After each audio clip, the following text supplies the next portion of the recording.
පාඩම් මාලාවේ අවසාන අදියරට පැමිණලා තියෙන්නේ. ඉතින් බලමු දැන් අදට ඉතිරිලා තියෙන්නේ ශ්‍රී ලංකාවේ භාවිතා කරන රජයේ සුරකුම් පත්‍රය. අපි මේ ගැන ගොඩක් අයට හසල දැනීමක් දැනටමත් තියෙනවා. මේකට අදාළ ගොඩක් සංකල්ප අපි දැනටමත් හදාarලා තියෙනවා.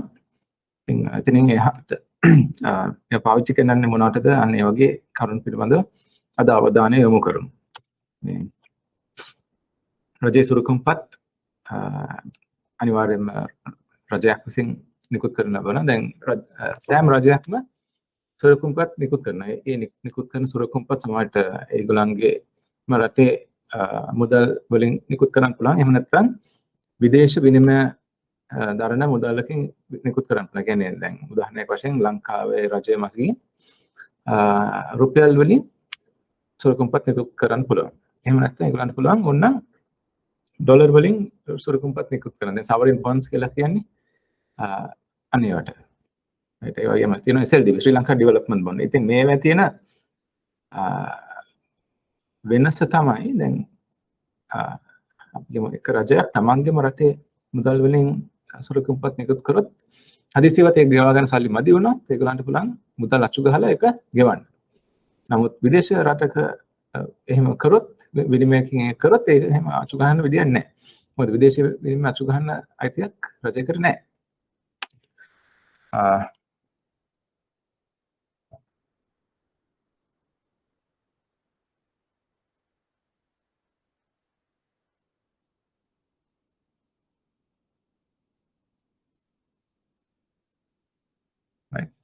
ඉතින් දැන් විදේශ විනිමය වලින් සුරකුම්පත් නිකුත් කළා ඒක බුන්වත් භාවයට පත් වෙච්ච උදාහරණ කීපයක් තියෙනවා. එකක් තමයි ආජන්ටිනාව. ඒ ආජන්ටිනාව ඩොලර්ස් වලින් සුරකුම්පත් නිකුත් කළා ඒක ගෙවා ගන්න බැරුව ඒක ගෙවීම් පැහැර හැරියා. ඉතින් තව උදාහරණයක් මට මතක් වෙන්නේ මේ ග්‍රීසිය. දැන් ග්‍රීසියේ ඉතාමත් වැදගත් උදාහරණයක් හේතුව ග්‍රීසිය තමන්ගේම මුදල් ඒකකයෙන් තමයි නිකුත් කරේ. රයිට්. ඒ කියන්නේ ග්‍රීසිය පාවිච්චි කරන යුරෝ ඒගොල්ලෝ නිකුත් කරේ යුරෝ වලින්. නමුත් ඒක ගෙවා ගන්න බැරි වුණා. ඉතින් ඇයි ග්‍රීසියට තමන්ගේම මුදල් ඒකකයේ තියෙන සුරකුම්පත් ගෙවා ගන්න බැරි වුණේ? ඒකට හේතුව දැන් ග්‍රීසියට මුදල් අච්චු ගන්න අයිතියක් නැහැ. ඒක කරන්නේ යුරෝපියන් සෙන්ට්‍රල් බැංක්. රයිට්. ඒක හේතුව නිසා තමයි එහෙම වුණේ. භාණ්ඩාගාර බිල්පත් සහ භාණ්ඩාගාර බැඳුම් කළවල ආයෝජනය කිරීම. බිල්පත් සහ බැඳුම් කර ජාති දෙකක් තියෙනවා. සුරකුම්පත් රජය නිකුත් කරන සුරකුම්පත් භාණ්ඩාගාර බිල්පත් භාණ්ඩාගාර බැඳුම් කර ට්‍රෙෂරි බිල් සහ ට්‍රෙෂරි බොන්ඩ් කියන සංකල්ප. දැන් ඇයි ට්‍රෙෂරි බිල් බොන්ඩ් කියලා දෙයක් තියෙන්නේ. ට්‍රෙෂරි බිල් කියන්නේ කෙටි කාලීන සුරකුම්පත්, ට්‍රෙෂරි බොන්ඩ් දීර්ඝ කාලීන සුරකුම්පත්. රයිට්.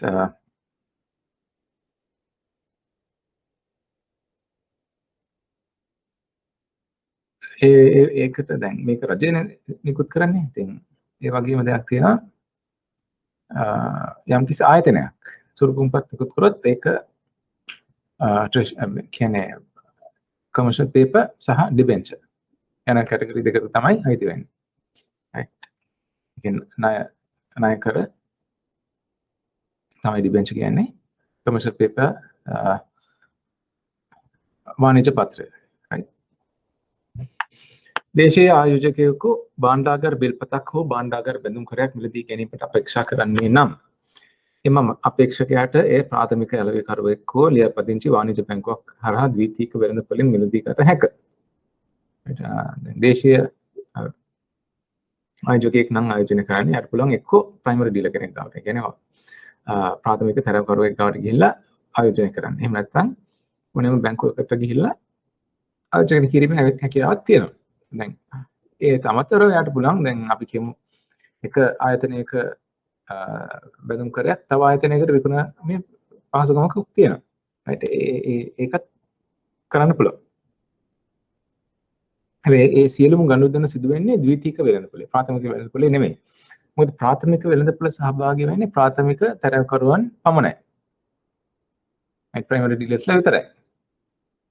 තරගකරුවෝ නෙමෙයි ප්‍රාථමික අලෙවිකරුවෝ පමණයි.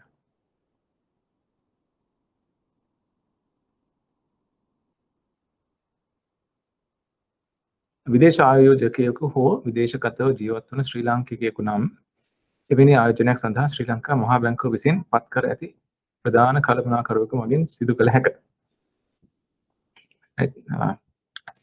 විදේශ ආයෝජකයෙක් නම් ඒක කරන්න වෙන්නේ කරන්න පිළිවෙලක් තියෙනවා. හැම නිකන් ඕනෙවට විදිහකට කරන්න බෑ. ඒක එක්තරා ගියුම් වර්ගයකට ඇවිල්ලා ඒ ගිණුමෙන් තමයි ආයෝජන කටයුතු සිදු කරන්න පුළුවන්. ඔබට මිලදී ගැනීමට අවශ්‍ය රජයේ සුරකුම්පත් වර්ගය තෝරා ගැනීම, ශ්‍රී ලංකා රුපියල් වලින් සුරකුම්පත්ති ආයෝජනය කිරීම, භාණ්ඩාගාර බිල්පත්, ශ්‍රී ලංකා පුරවැසියන්ට විදේශයන්හි ජීවත් වන රැකියාවල නියුතු ශ්‍රී ලාංකිකයන්ට සහ විදේශ ආයෝජකයන්ට ලබාගත හැක.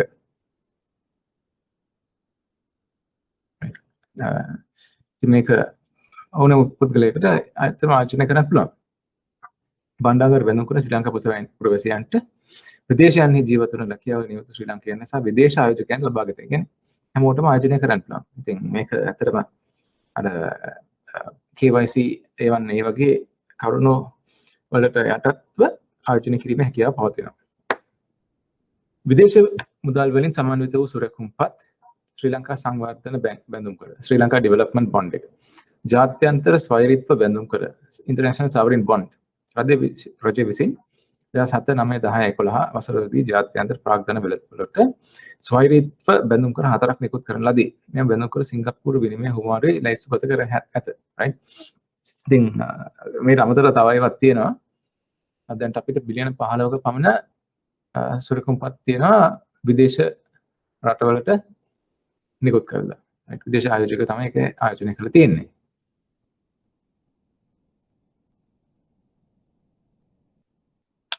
හරි. ඉතින් මේ ඉතිහාසගත කරුණු ටිකක් දැන ගැනීමට හොඳයි. නමුත් අතරම විභාගෙදී අහන එකක් නෑ. දැන් මේක කීයක් නිකුත් කළා තියනවද මොන අවුරුද්දද අනේ වගේ අර අපි සිංහල උසස් සාමාන්‍ය පෙළට සිංහල ආධාරණකොට කරේ අවස්ථා සම්බන්ධ කවුරු විසින් කාට කියන ලදිද අනේ වගේ අහන එකක් නෑ ඉතිහාසයේ. ප්‍රාථමික වෙළඳපොළ භාණ්ඩාගාර බිල්පත් හා භාණ්ඩාගාර බැඳුම් කර වෙන්දේසිය මේක ප්‍රයිමරි ඔප්ෂන් එක. right. ඒක කරන්නේ ඇත්තටම දැන් භාණ්ඩාගාර බිල්පත් බැඳුම් කර නිකුත් කරන්නේ මහ බැංකුව. ඒක කෙලින්ම අපිට දැන් අපි කියමු මට අවශ්‍යයි භාණ්ඩාගාර බිල්පතක් හෝ බැඳුම් කරයක් මිලදී ගන්න. ඉතින් මට ඒක ගිහලා කෙලින්ම මහ බැංකුවේ මිලදී ගැනීම හැකියාවක් නැහැ. එහෙම කරන්න බෑ. right. මට පුළුවන් වෙන්නේ ඒක ප්‍රාථමික වෙළඳපොළෙන් ප්‍රාථමික අලෙවිකරුවෙන්ගෙන් මිලදී ගන්න විතරයි. දැන් ප්‍රාථමික වෙළඳපොළ කියලා කියන්නේ අර මහ බැංකුවයි ප්‍රාථමික අලෙවිකරුවයි අතර පවතින ගනුදෙනුව පමණයි. එතනින් එහාට සියලු ගනුදෙනුව වෙන්නේ ද්විතීයික වෙළඳපොළේ. භාණ්ඩාගාර බිල්පත් හා භාණ්ඩාගාර බැඳුම් කර වෙන්දේසි පිළිබඳ විස්තර වෙන්දේසි දින දෙකකටවත් පෙර පුවත්පත්වල පළ කරනු ලැබේ. භාණ්ඩාගාර බිල්පත් සඳහා සාමාන්‍යයෙන් වෙන්දේසි පිළිබඳ වූ පුවත්පත් වලින් දැන්වීම සඳුදා දිනවල පළ කරන අතර වෙන්දේසිය බදාදා දිනවල පැවැත්වේ. දැන් භාණ්ඩාගාර බිල්පත් වෙන්දේසිය හැම සතියකම අවසාන දිනේට අවසාන රාජකාරී දිනේට දවස් දෙකකට කලින් තමයි පැවැත්වෙන්නේ. දැන් උදාහරණයකට දැන් සාමාන්‍යයෙන් අවසාන රාජකාරී දිනේ සිකුරාදා නිසා සාමාන්‍යයෙන් බැඳුම් කර පවතින්නේ බිල්පත් භාණ්ඩාගාර බිල්පත් ඔක්ෂන් එක වෙන්දේසිය පවතින්නේ බදාදා දවස්වල. නමුත් දැන් හදිසියේ නිවාඩු දැන් උදාහරණයක් වශයෙන් මේ සතියේ මේක මේ පටිගත කරපු වැඩසටහනක් මේ අවුරුදු වලට කලින් සතියේ ඉතින් මේ සතියේ සිකුරාදා රාජකාරී දවසක් ඊට දවස් දෙකකට කලින් කියලා කියන්නේ වැටෙන්නේ මේ සඳුදා. ඉතින් මේ සතියේට විතරක් සඳුදා තමයි බිල්පත් වෙන්දේසිය පවත්වන්නේ. හැබැයි ඒකේ නෝටිස් එක ඒ අදාළ විදිහට පළ වෙනවා. ඒ රජයේ නිවාඩු දිනයක් නොවේ නම් තමයි සිකුරාදා තියෙන්නේ. පූර්ණ ස්වයංක්‍රීය ඉලෙක්ට්‍රොනික ලන්සු තැබීමේ පහසුකම හරහා ලන්සු පිළිගනු ලැබේ.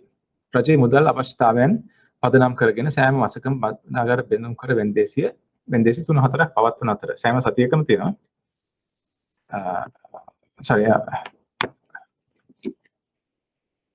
ඇත්තටම භාණ්ඩාගාර බැඳුම් කර වෙන්දේසි තියන්නේ සතියකට සැරයක්වත් නෙමෙයි.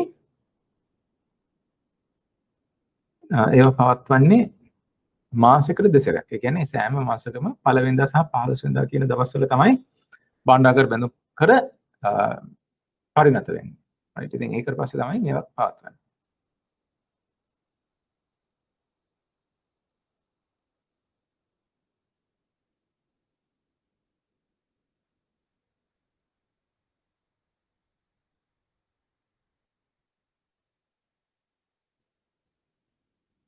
භාණ්ඩාගාර බිල්පත් සඳහා සතිපතා නිකුත් කරනු ලැබේ. හරි. ඉතින් ඒක පොඩ්ඩක් මතක තියාගන්න. භාණ්ඩාගාර බැඳුම් කර වෙන්දේසි තියන්නේ සති මාසෙකට දෙපාරක්. වෙන්දේසි දිනේ පෙරවරු 11ට දක්වා දින කාලයේදී ප්‍රාථමික අලුවරවන්ට වෙන්දේසි සඳහා ලන්සු ඉදිරිපත් කළ හැකියි. right. ඉතින් ඒකේ කට් ඔෆ් ටයිම් එකක් තියෙනවා. ලන්සු ඉදිරිපත් කිරීමට වෙන් කර ඇති කාලය අවසන් වී පැය දෙකක් ඇතුළත පිළිගත් ලන්සු ඉදිරිපත් කළ ලන්සු තවන්නන් පිළිබඳ දැනුම් දෙනු ලැබේ. ඒ කියන්නේ දෙන හැම ලන්සුවක්ම පිළිගන්නෙත් නැහැ. දැන් උදාහරණයක් වශයෙන් විදිහට මහ බැංකුවට අවශ්‍ය 5% ගානේ පමණයි නම් මේක පිළිගන්න ඒගොල්ලෝ 5ට උඩින් එන හැම ලන්සුවක්ම පිළිගන්නේ නැහැ.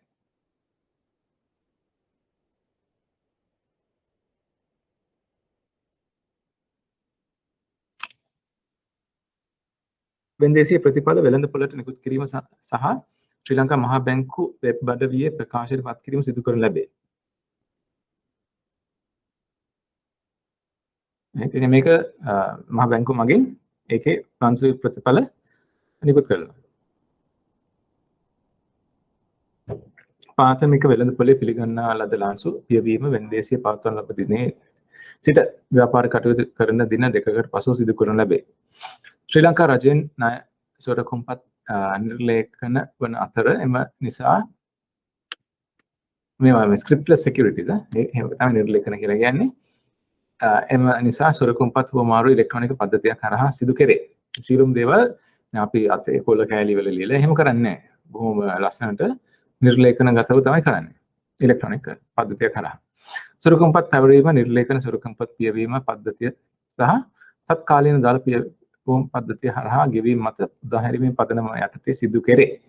ආයෝජකයන් ඔවුන්ගේ ගනුදෙනු වල මුදල් ගෙවීම සඳහා මෙන්ම කූපන් ගෙවීම බැර කිරීම සඳහා ප්‍රාථමික අලුකරු හෝ ව්‍යාපාරික වාණිජ බැංකුවක ගිණුම් පවත්වාගෙන යාම අවශ්‍ය වේ. right. ඒ කියන්නේ අපිට ගිණුමක් නැත්තම් මේක කරන්න බෑ. ගිණුමක් අනිවාර්යෙන් අවශ්‍යයි. මහා බැංකුවේ පවත්වාගෙන යන මධ්‍යම තැන්පත් ක්‍රමයේ සුරකුම්පත් වල හිමිකම් සඳහන් වේ. right. Central Depository System එකේ තමයි මේක සටහන් වෙන්නේ. ද්විතීයික වෙළඳපොළ ඒ කියන්නේ ප්‍රාථමික වෙළඳපොළෙන් පස්සේ සිදුවන සෑම ගනුදෙනුවක්ම සිදුවන්නේ ද්විතීයික වෙළඳපොළේ. ආයෝජකයන්ට මෙම සුරකුම්පත් කල්පිරීම දක්වා තමා වෙත රඳවා ගැනීම හෝ කල්පිරීමට පෙළ පවත්නා වෙළඳපොළට මිලට විකිණීම හෝ කළ හැකියි. මේක එක්කෝ මැචුව නිකන් තියාගෙන පුළුවන් නැත්නම් ඒක කලින් විකුණන්න පුළුවන්. ආයෝජකයන්ට ද්විතීයික වෙළඳපොළේ නවලේ කළ හැකි සුරකුම්පත් මිලදී ගත හැක. ප්‍රාථමික අලුකරුවන් යාජක පදිංචි වාණිජ බැංකු විසින් විවිධ කල්පිරීමේ කාල සීමාවට අයත් භාණ්ඩාගාර බිල්පත් හා භාණ්ඩාගාර බැඳුම් කර සඳහා පවතින මිලදී ගැනීම හා විකිණීමේ ද්විපාර්ශ්වික මිල ගණන් දිනපතා ප්‍රකාශයට පත් කරනු ලැබේ. භාණ්ඩාගාර බිල්පත් හා භාණ්ඩාගාර බැඳුම් කර නිර්ලේඛන ආකාරයෙන් පවත්වන අතර සුරකුම්පත් හුවමාරු ඉලෙක්ට්‍රොනික පදනමක් යටතේ සිදු කරේ. නිර්ලේඛන සුරකුම්පත් පියවීමේ පද්ධතිය සහ තත්කාලීන දල පියවීම පද්ධතිය RTGS අතුලදී හුවමාරු උපදෙස් ගනුදෙනුවට ලබා දෙන අතර සුරකුම්පත් හුවමාරු සහ ගෙවීම සඳහා වූ අරමුදල් හුවමාරු ඉලෙක්ට්‍රොනික පද්ධතිය කරහා එකවරම සිදු කරේ.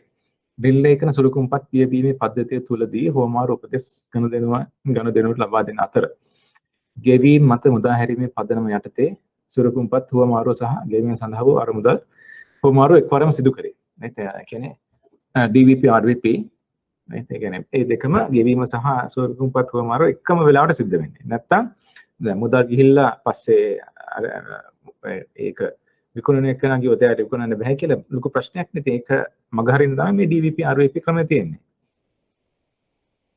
ප්‍රාථමික අලුකරුවන් මේක ඇත්තටම කරපාඩම් කිරීම අවශ්‍ය නැහැ. යනු 1923 අංක 8 දරන දේශීය භාණ්ඩාගාර බිල්පත් ආඥා පනත සහ 37 අංක 7 දරන ස්කන්ධ හා සුරකුම්පත් ආඥා පනත පනත යටතේ ශ්‍රී ලංකා මහා බැංකුව විසින් පත් කරන ලද රජයේ සුරකුම්පත් වෙළඳපොලේ විශේෂ අතරමැදියකි. ප්‍රාථමික වෙළඳපොළ පද්ධතියේ ප්‍රධාන අරමුණු පහක් සඳහන් කරනු ද ඇතුළු ප්‍රාථමික වෙළඳපොලේ ශක්තිමත් කිරීමයි.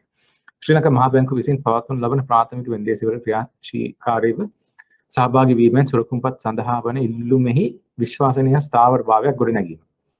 වීතික වෙළඳපොළ හා ද්‍රවශීලතාව ලබා දීම. ව්‍යාප්ති මාර්ග ගොඩනැගීම කියන අතරමැදි ලෙස කටයුතු කිරීම. මිල ප්‍රමාණය ගැනුම් සහ විකුණුම් අතර පැතිරීම වැනි වෙළඳපොළ කටයුතු කිරීම. right කියන්නේ පළවෙනි කරුණ ප්‍රාථමික වෙන්දේසිවල ක්‍රියාකාරී සහභාගී වෙන්නේ. සෑම ඔක්ෂන් එකේම හැම ප්‍රයිමරි ඩීලර් කෙනෙක්ම ඔක්ෂන් එකේ සයිස් එකෙන් 10%ක ලන්සු දාන්න ඕනේ. අඩුම ගානේ. ද්විතීයික වෙළඳපොළ සහ ද්‍රවශීලතාවය ලබා දෙන. ඒ කියන්නේ ලික්විඩිටි දෙන්න ඕනේ ද්විතීයික වෙළඳපොළක් ඇති කරන්න. මොකද මේ ද්‍රවශීලතාවය ඉතාමත්ම වැදගත්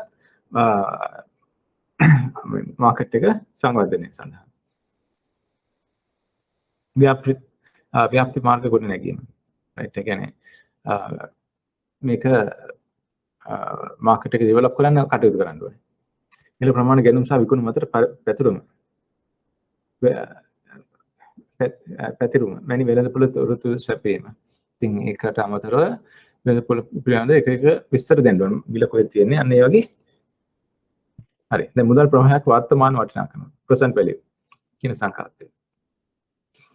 මුදල් ප්‍රවාහයක වර්තමාන වටිනාකම අනාගතයේ ලබන්නා වූ මුදලක හෝ මුදල් ප්‍රවාහයක දැන් වටිනාකමෙහි වර්තමාන වටිනාකම යනුවෙන් හැඳින්වෙනවා. දැන් උදාහරණයක් වශයෙන් අපි කියමු අවුරුදු 100කට ඉස්සෙල්ලා මිනිසුන්ගේ තිබිච්ච වැටුප් ගත්තොත් රුපියල් 50ක් 100ක් විතර වෙන්න පුළුවන්. නමුත් අද රුපියල් 50ක් 100කට කවුරුත් වැඩ කරන්නේ නැහැ. දැන් ඉස්සර රුපියල් 50ක් 100කට මාසයකටම වැඩ කරේ ඉතාමත්ම ඉහළ වැටුපක් වෙන්න පුළුවන්. නමුත් අද රුපියල් 50ක් 100ක් කියන්නේ එක වේලක්වත් ප්ලේන් ටිකක්වත් කන්න බොන්න බැරි දෙයක්. ඉතින් මොකද මේකට හේතුව? දැන් ඒ රුපියල් 50ක් තමයි අදත් හම්බෙන්නේ. ඉතින් මොකද්ද වෙනස? වෙනස දෙන්නේ කාලයේ වටිනාකම. රයිට් මුදලට කාලයට අදාළ වටිනාකමක් තියෙනවා. කාලය සමග මුදලෙහි වටිනාකම වෙනස් වෙයි. අනාගතයේ ඔබට ලැබෙන රුපියල් 100ක් සහ අද ඔබ අත තබන්නා වූ රුපියල් 100ක් සලකා බලමු. මේන් වඩා වටිනාකමක් ඇත්තේ අද තියෙන රුපියල් 100ට. දැන් ඔබ ළඟ ඇති මුදල වඩා වැඩි වටිනාකමකින් යුතු බව කෙනෙකු පැවසුවොත් ඒ නිවැරදිද? රුපියල් 100 ආයෝජනය වසරක් තුළ කොපමණ වේද? පොලි අනුපාතය 10ක් නම් වසරක අවසානයේ 110 නේ. බොහොම සරලයිනේ. දැන් අද රුපියල් 100ක් තිබිලා ඒක 110 ගානේ අපි ආයෝජනය කරොත් වසරකට පස්සේ අපිට 110ක් වෙනවා ඒක.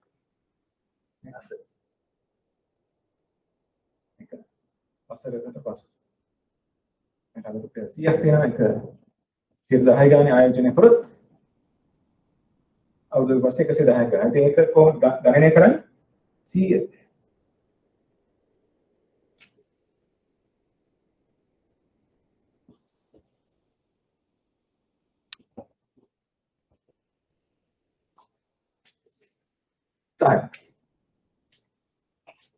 එසේනම් වසරකට පසු ලැබෙන රුපියල් 100ට වඩා දැන් නැති රුපියල් 100ට වැඩි වටිනාකමක් යුක්ත මන්ද ඒ වසරකින් රුපියල් 110ක් වෙන බැවින් ඊට ගණනය තුළින් එක මුදල් ප්‍රවාහය අනාගතයේදී වඩා වැඩි වර්තමානයට වඩා වැඩි වටිනාකමක් යුක්ත බවද වෙන්නේ. කියන්නේ මේ මුදල අද 100ක් අද රුපියල් 100ක් වෙනදී අනාගතයේ ඇත්තටම 110ක් තමයි වඩා. අනාගතයේ 110ක් වෙනදී මෙහෙම කියන අනාගතයේ 110ක් තිබ්බොත් අද මුදලෙන් රුපියල් 100ක් හා සමානයි. right ඉතින් අද තියෙන රුපියල් 100 වටිනාකම වැඩි. තව අවුරුදුකින් තියෙන රුපියල් 100කට වඩා. රුපියල් 100 ආයෝජනයේ ලැබෙන රුපියල් 110 110 අනුපාතය යටතේ වට්ටම් කළ විට ආයෝජනයේ මුදල රුපියල් 100ක් නැවත ළඟා විය හැකියි. කියන්නේ මෙතන 110ක් ආයෝජනය කළා කරන් පරිමත අගය 110ක් වෙන්න නම් මෙතන ආයෝජනය කෙරේ යුතු මුදල කොපමණද කියලා ගණනය කරන්න මෙතන 110 වැඩින්න 110 යටතේ අද ආයෝජනය කර යුත්තේ කුමක්ද කියලා බලන්න 110 බෙදන්න අවශ්‍ය එකතු කිරීම 110කින් 100 තමයි අද ආයෝජනය කරන්න ඕනේ. මේ අනුව කිසියම් අනාගත කාලයකදී ලැබෙන මුදලක හෝ මුදල් ප්‍රවාහයක වර්තමාන වටිනාකම ගණනය කළ හැකියි. ඒ කියන්නේ මේ කළා තියෙන්නේ අනාගතයේ තියෙන මුදල් ප්‍රමාණයක වර්තමානක්. right මේක තමයි වර්තමාන මගේ මේක තමයි අනාගත යම්කිසි මූල්‍ය උපකරණයක අනාගත මුදල් ප්‍රවාහවල වර්තමාන වටිනාකම සොයා ඒවා හේතුගත විට එම උපකරණයේ ශුද්ධ වර්තමාන අගය ලෙස හැඳින්වේ right මෙහෙම තමයි එක ගණනය කරන්නේ මම මේක අනිත් පැත්තට කියන්නම්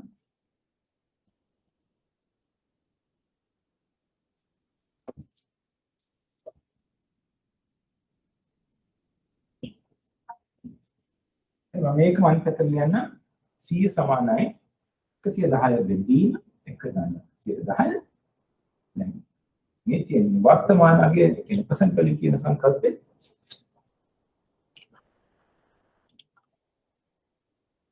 වෙන්නේ අනාගත අගය බෙදීම එක බෙදීම පොළි අනුපාත. right මේක අනිවාර්යෙන් කට පාඩම් කර යුතුයි.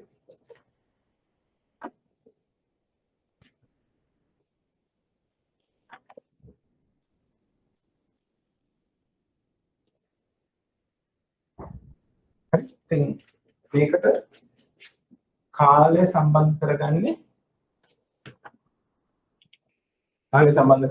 මෙන්න මේ ආකාරයට බලය දක්වන විදියට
බෙදුම් කරේ ඵලදාව සහ මිල. ඒ ඵලදාව කියන්නේ අපි ආයෝජනයෙන් ලැබෙන ප්‍රතිඵල. බෙදුම් කරේ ඵලදාව යනු එයින් ලැබෙන ප්‍රතිලාභය. මේ ආයෝජනයේ මුදල් සඳහා ලැබෙන ප්‍රතිලාභය යොදා ගැනීම ගණනය කරේ. දැන් උදාහරණයක් විදිහට ගත්තොත් ඒ ප්‍රතිශතයක් ලෙස දක්වන්නේ දැන් මේ උදාහරණේ මේ පොළි අනුපාතය තමයි ඒක ලැබෙන ප්‍රතිලාභය. දැන් මේ ලැබෙන ප්‍රතිලාභය 10%යි. ඒ බෙදුම් කරේ ප්‍රතිලාභය කියන්නේ ඒකට ආයෝජන කරාම ලැබෙන මුදල්.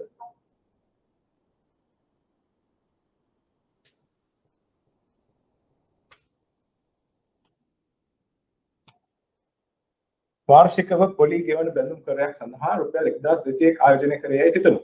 මේ මූලත වටිනාකම 1000ක් නම් බැඳුම් කරේ කූපන් පොලි අනුපාත 108ක් නම් ඵලදාව කොපමණද? හරි. අපි ඒක ගණනය කරලා බලමු.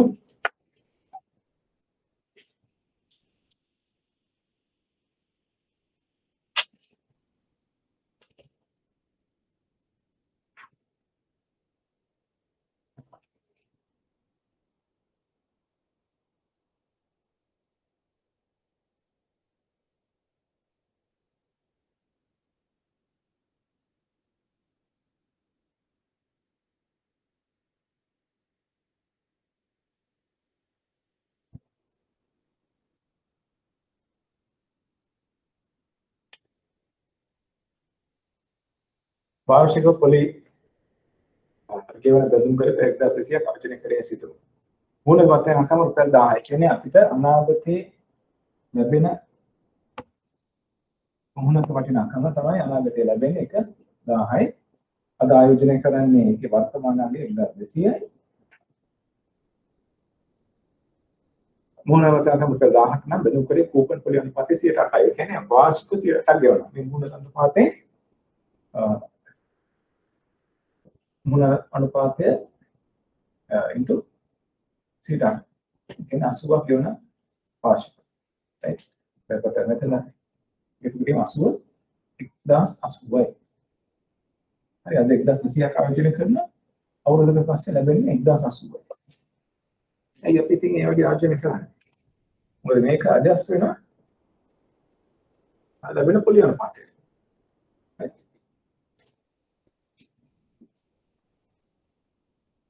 බැඳුම් කලේ ලැබෙන ආදායම 80යි.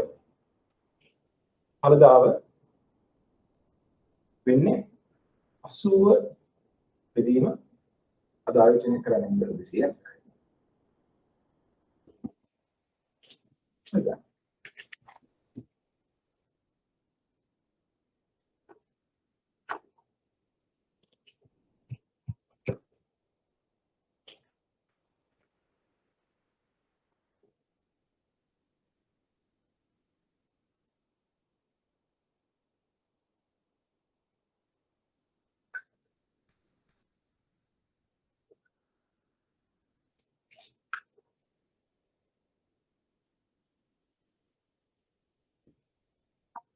සිට 6.67.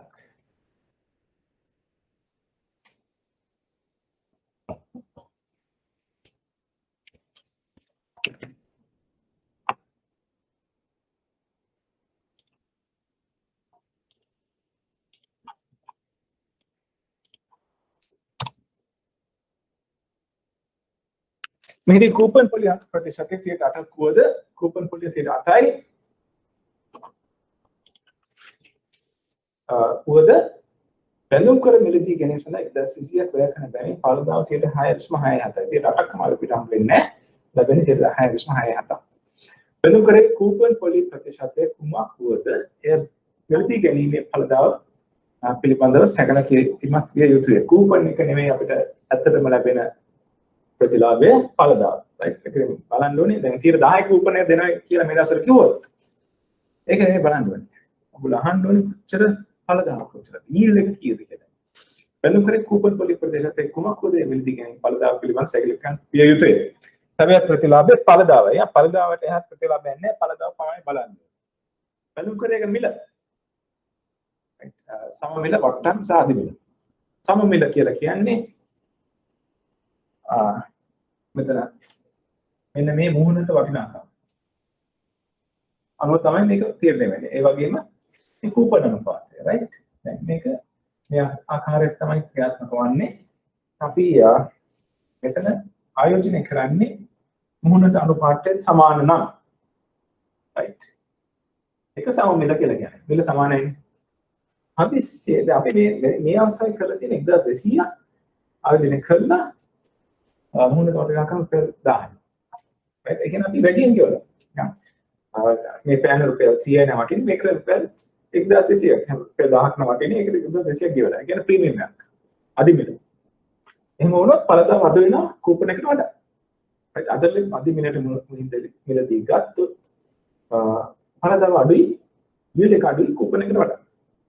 නමුත් අදිසියවත් මේක අපි රුපියල් 800කට නම් මිලදී ගත්තේ මුහුණට වටිනාකම වැඩි අපි මිලදී ගන්න උදලට වඩා. එතකොට වයින් මේක right අද අපි 800 බෙදුවොත් අපිට 10ක් ඵලදාවක් ලැබෙනවා. 10ක් කරනවා. ඇයි මේ මුහුණට වටිනාකමට වඩා අපේ මිල අඩු නිසා. එතකොට බලන්න ඵලදාව වැඩි කූපන් එකට වනොන්නේ සම්බන්ධතාවල මතක තියාගන්න. right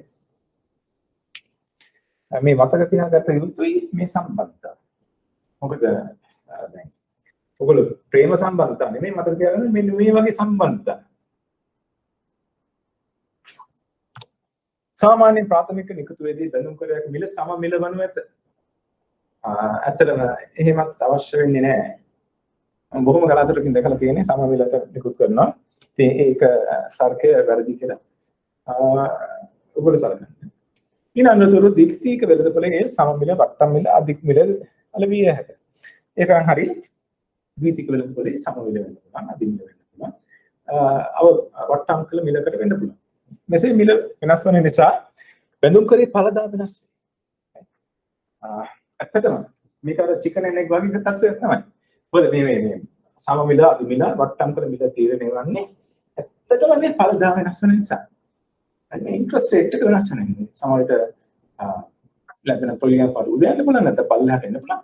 ඒ ඕන අවස්ථාවක ඉන්ට්‍රස්ට් රේට් එක වෙනස් වෙන හින්දා තමයි පළදා වෙනස් වෙන්නේ. ඒ වගේම මිල වෙනස් වෙන්නේත් ඒකයි. මේ පළදා වෙනස් වෙනකොට මේකේ මිල පිටේ වෙනවා. ඒකට ඔයගොල්ලෝ හුවත් මිල වෙනස් වෙන නිසාද මේක වෙන්නේ නැත්නම් පළදා වෙනස් වෙන්නේ නැත්නම් පළදා වෙනස් වෙන නිසා මිල වෙන්නේ කුකුලද විතරේ දාගේ ප්‍රශ්නයක්. ඇත්තටම මගේ දැනුම අනුව monetary policy කියන්නේ interest rates පොලි අනුපාත වෙනස් වෙනකොට තමයි මේවා වෙනස් වෙන්නේ. හරි. ඉතින් පොලි අනුපාත තමයි මේකේ ප්‍රයිමරිම ඉම්පැක්ට් එක තියෙන්නේ.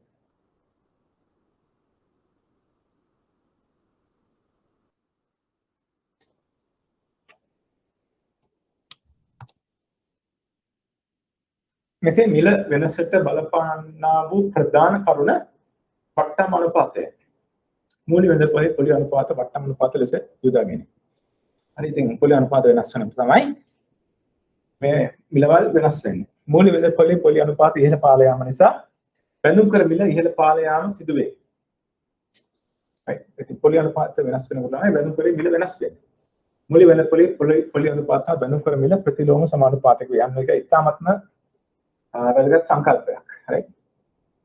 ඔය පොලි අනුපාත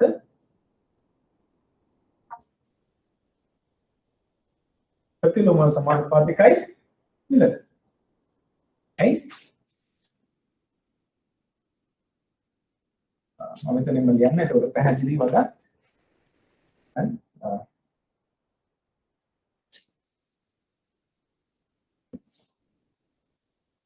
මම මෙන්න මේ විදිහට කියන්නේ. මිල ප්‍රතිලෝම සමානුපාතිකයි පොලි අනුපාත.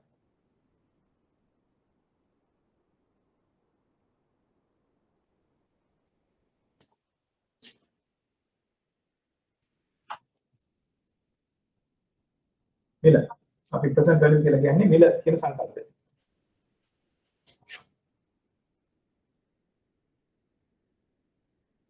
මේක මිල මේක තමයි පොලි අනුපාත. ප්‍රතිලෝම සමානුපාතිකයි.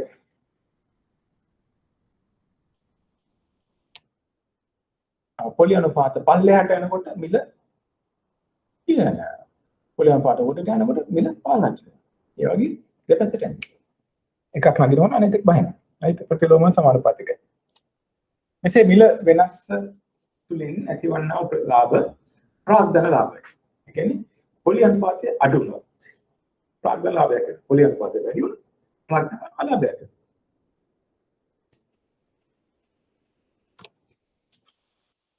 හරි. අපි මේ උදාහරණය බලමු. රුපියල් 100කට ගත් බැඳුම් කර රුපියල් 120කට විකුණු විට රුපියල් 20ක ප්‍රාග්ධන ලාභයක්ද එය රුපියල් 90කට විකුණු විට රුපියල් 10ක ප්‍රාග්ධන අලාභයක්ද ඇතිද? කියන්නේ අපි බැඳුම් කරේ මිලදී ගත්තේ රුපියල් 100කට නම් ඒ කියන්නේ ඒ විකුණ දවසේ වටිනාකම රුපියල් 100 නම්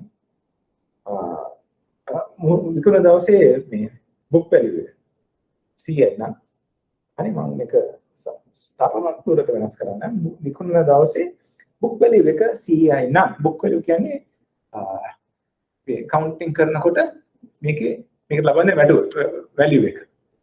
right. ඒ කියන්නේ අපි 10 ගානේ බැලු කරේ මිලදී ගත්තොත් ඒකේ මිල සමාන 85ක් වෙන්න පුළුවන්. sorry 90ක් වෙන්න පුළුවන්. නමුත් අපි sorry දැන් මිලදී ගත්ත බැඳු කරේ 95කට නම් ඒක gradually ප්‍රසී කරනවානේ. ඉතින් ඒ වටිනාකම 100 වෙන දවසට අපි විකුණුවා. හරි. නෑ අතන මෙහෙමයි වැඩේ වෙන්නේ දැන්. මෙතන උදාහරණ විදිහට 100ක් අතර වෙන්න බෑ. මොකද මුහුණට අගයටපත් වෙන්නේ වෙල්දී ගත්තට පස්සේ ඒක කල්පිතන දෙයට එන්නේ. මෙතන සුළු වැඩක් තියෙනවා. නමුත් අපි නිකන් කියමු රුපියල් 100 කියලා දැන් වැලියු එක. හරි අපි සමහර මූවමන්ට් වැලියු එක 110 කියලා උදාහරණයක් කියන්නේ. මූවමන්ට් වැලියු එක 110යි. මෙතන එදා බුක් වැලියු එක 100යි. එතන 100 තියෙන බුක් වැලියු එක අපි විකුණන 120ට. හේතුව පොලි අනුපාත පල්ලෙහාට ගිහිල්ලා තියෙනවා. එතකොට රුපියල් 20ක ලාභයක් වෙනවා. හැබැයි අපි 100ක බුක් වැලියු එක තියෙන එක විකුණන 90කට. ඒ පෙරාගෙන. ඇයි? පොලි අනුපාත වැඩි වෙලා තියෙනවා. එතකොට අපිට පාඩුවක් වෙනවා. අපිට 10 කරන් පාඩුවක් වෙනවා. බැලුම් කර මිල ගණනය. මෙහෙම ඉතාමත්ම වැදගත් සංකල්පයක්. තේරුම් ගන්න ටිකක් අමාරුයි. හැබැයි මුලින්ම නම් තේරුම් ගත්තොත් කිසිම අමාරුවකුත් නැහැ. ඔක්කොම කැල්කියුලේෂන් තියෙන්නේ මේ මත තමයි.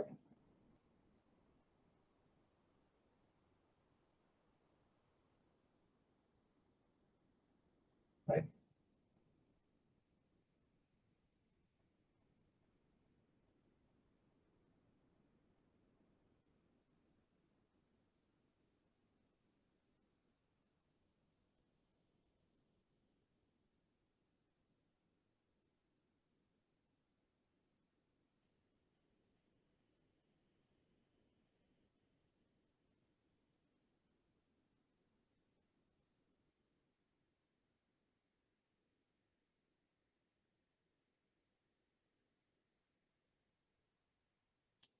මූණත වටිනාකම් මිලියන 50යි. නිකුත් කළ තියෙන 2006 අප්‍රේල් 15 කල්පිරෙන්නේ 2012 අප්‍රේල් 15 අවුරුදු 6ක බැනුම් කරයක්. කූපන් එක 6.85යි. ඒ උන්දනේ අර කියන්නේ අපි බෙලදී අරන් තියෙන්නේ අගෝස්තු 9 2010 පළදාව 8.7යි. කූපන් පොලිය ගණනය කිරීම.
මූණත වටිනාකම් මිලියන 50යි.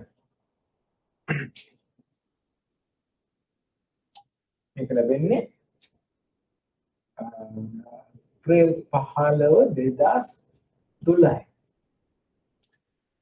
බැලුම් කරේ නිකුත් කරලා තියෙන්නේ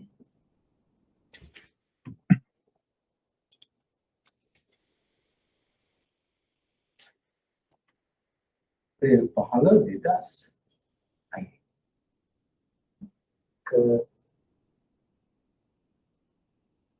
පියවන්නේ අගෝස්තු 8 2010. හරි. මෙතන ඵලදාව 8.7කට. එතකොට කූපන් සාමාන්‍යයෙන්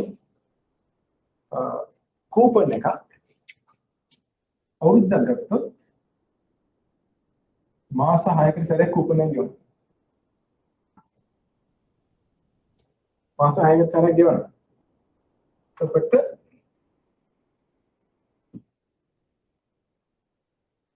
මාස 6කට සැරයක් අපිට ලැබෙනවා. ඒ කියන්නේ අවුරුද්දක තමයි 6.85ක් ගෙවන්නේ. ඒ මාස 6කට එකෙන් භාගය ගෙවන්නේ. මෙතන තියෙන 3.425ක් ලැබෙනවා මාස 6කට සැරයක්.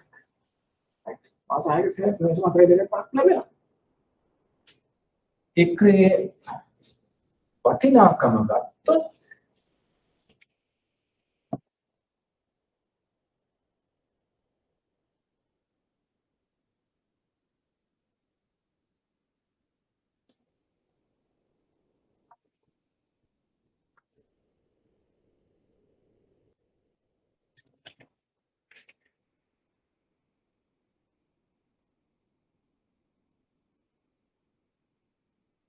මිලියන 1.7125 ලැබෙනවා මාස 6කට සැරයක්. මාස 6කට සැරයක් මේ වගේ මුදලක් ලැබෙනවා.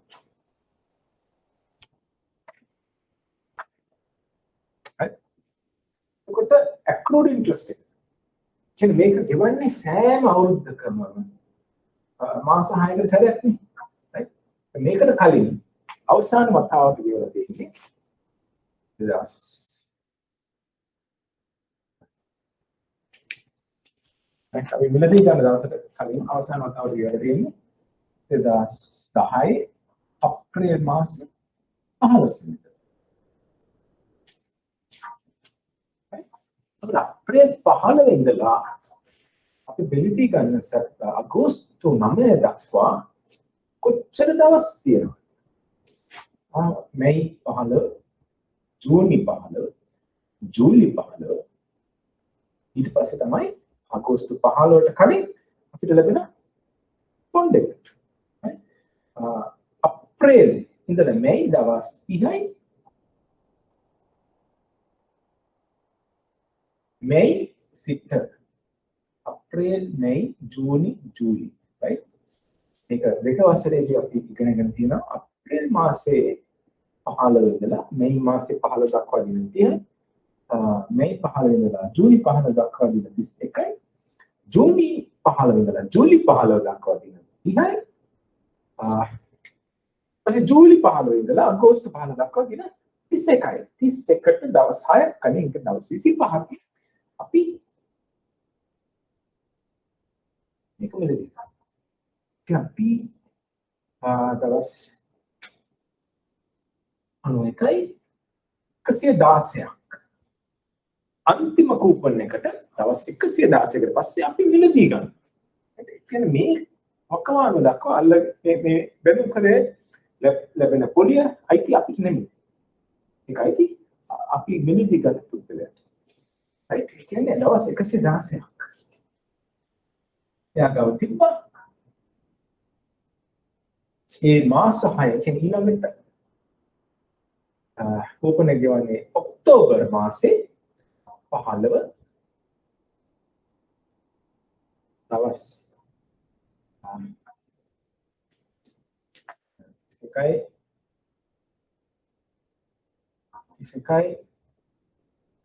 right? ජූලි අගෝස්තු 31යි අගෝස්තු සැප්තැම්බර් 31යි සැප්තැම්බර් ඔක්තෝබර් 30යි මේ සෙට් එක එකතු කරොත් දවස් තියෙනවා 90යි 183ක්. දවස් 183ක් තමයි මෙන්න මේ ගන්න ලැබෙන්නේ. උපචිත පොලිය කෙනාද?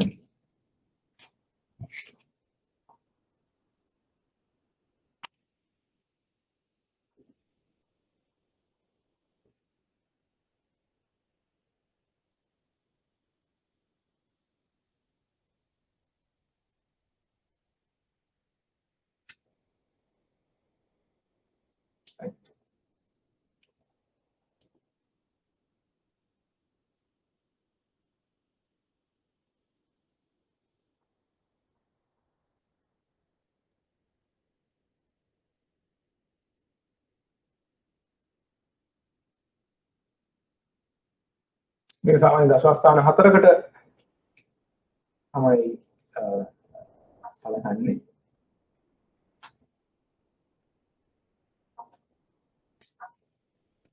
මිලියන කයි 1.8යි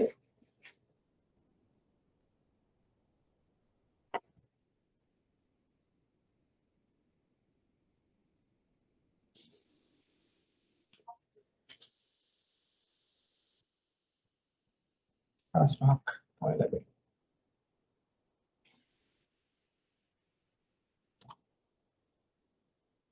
right?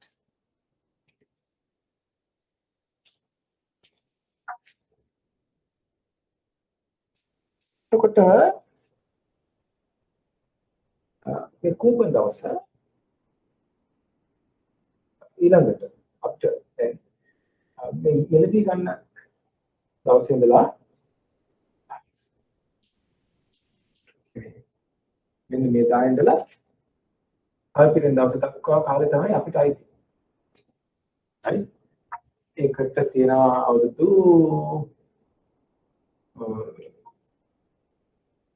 අවුරුදු එකමාරක් විතර තියෙනවා අපි ගන්න. ඒ අතරතුර මාස 6න් 6ට අපිට කූපන් ලැබෙනවා.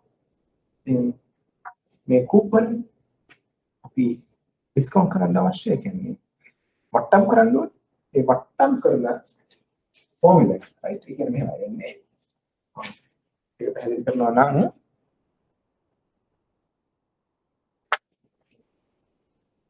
අපි මෙලදී ගන්නේ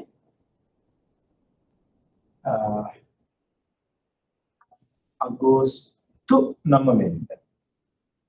right. ඔක්තෝබර් වෙනිදා සමහරවිට 2010. ඒක අතීත කතාවක් කියන්නේ ඔක්තෝබර් 10. 10 ඔක්තෝබර් 10 අපිට එක කූපන් එක 2011 අප්‍රේල් 15 තව කූපන් එකක් කියලා 2011 ඔක්තෝබර් 15 තව කූපන් එකක් ලැබෙනවා. අවසාන කූපන් එක ලැබෙන්නේ 2012 අප්‍රේල් 15 එදා තමයි කල්පනා. හරි. එන්නේ සෑම මාස 6 සැරයක්ම 1.7 1.2.5 1.2.5 1.2.5 මෙතන 50 මුහුණත වටිනාකම් 50යි එකතු කිරීම කූපන් එක 50 ගන්න 7.1.2.5 ලැබෙනවා.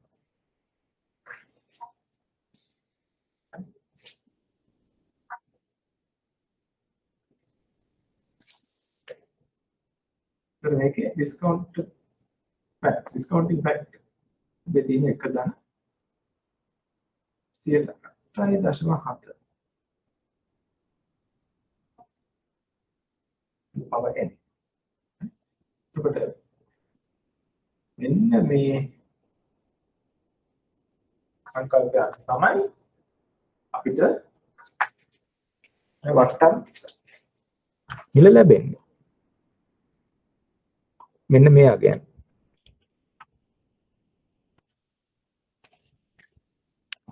right. එතකොට අපිට ලැබෙන අශුද්ධ මිල.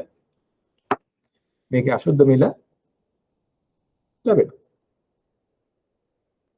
මේකෙන් dirty price එක. කොච්චරද කියලා ලැබෙනවා. එතකොට අපි මේකේ සුද්ධ මිල ගණනය කරනවා. සුද්ධ මිල. මේකෙන් clean price එක. අශුද්ධ මිලෙන් අඩු කරන්න ඕනේ උපචිත පොලිය. right. ඒ කියන්නේ අපි අශුද්ධ මිල ලැබිලා ඒකෙන් උපචිත පොලිය අඩු කරාම පස්සේ තමයි අපිට මොකද අපි උපචිත පොලිය ඒ දක්වා ගෙවනවා. කියන්නේ අපි මේක මිලදී ගන්නකොට අපි ගෙවන්නේ සුද්ධ මිල එකතු කිරීම උපචිත පොලිය කියන දෙකම. මේ මුළු ගානම අපි ගෙවනවා විකුණන එකනට. right. ඊට පස්සේ එන මුදල් ප්‍රවාහ තමයි අපිට ලැබෙන්නේ. හරි.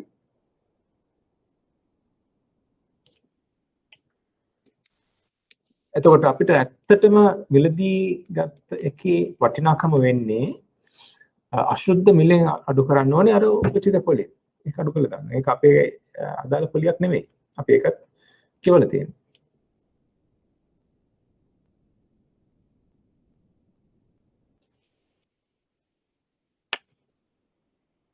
ඵලදා වක්‍රය. ඵලදා වක්‍රය යන පොලි අනුපාතිකයන්ගේ කාල ව්‍යුහය විදහා දැක්වෙන ප්‍රස්ථාරයයි. සමාන මූල්‍ය ගුණාංග ඇති මූල්‍ය උපකරණයක කල්පිරීම අනුව පොලි අනුපාත ප්‍රස්ථාරයක ලකුණු කළ විට ඵලදා වක්‍රය මතුවේ. ඵලදා වක්‍රයක් තුළින් ආයෝජකයන්ට කෙටි මධ්‍ය හා දිගු කාලින පොලි අනුපාත පිළිබඳ හොඳ වැටහීමක් ක්ෂණිකව ලබා ගත හැකිය.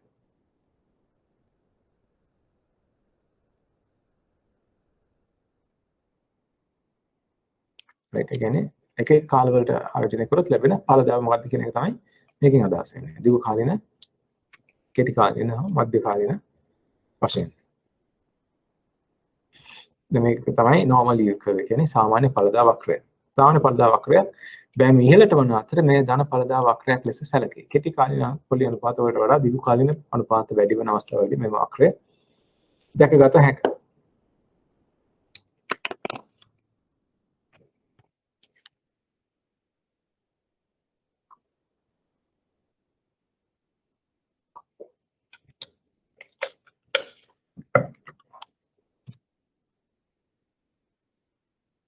ඍණ ඵලදා වක්‍රය රයිට් අරකේ ඔපොසිට් එක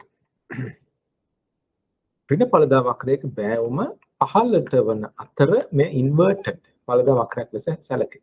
දැන් ධන ඵලදා වක්‍රයක තියෙන දේ තමයි ආයෝජකය කල්පනා කරනවා ඉස්සරහට පොලි අනුපාත වැඩි වෙයි කියලා.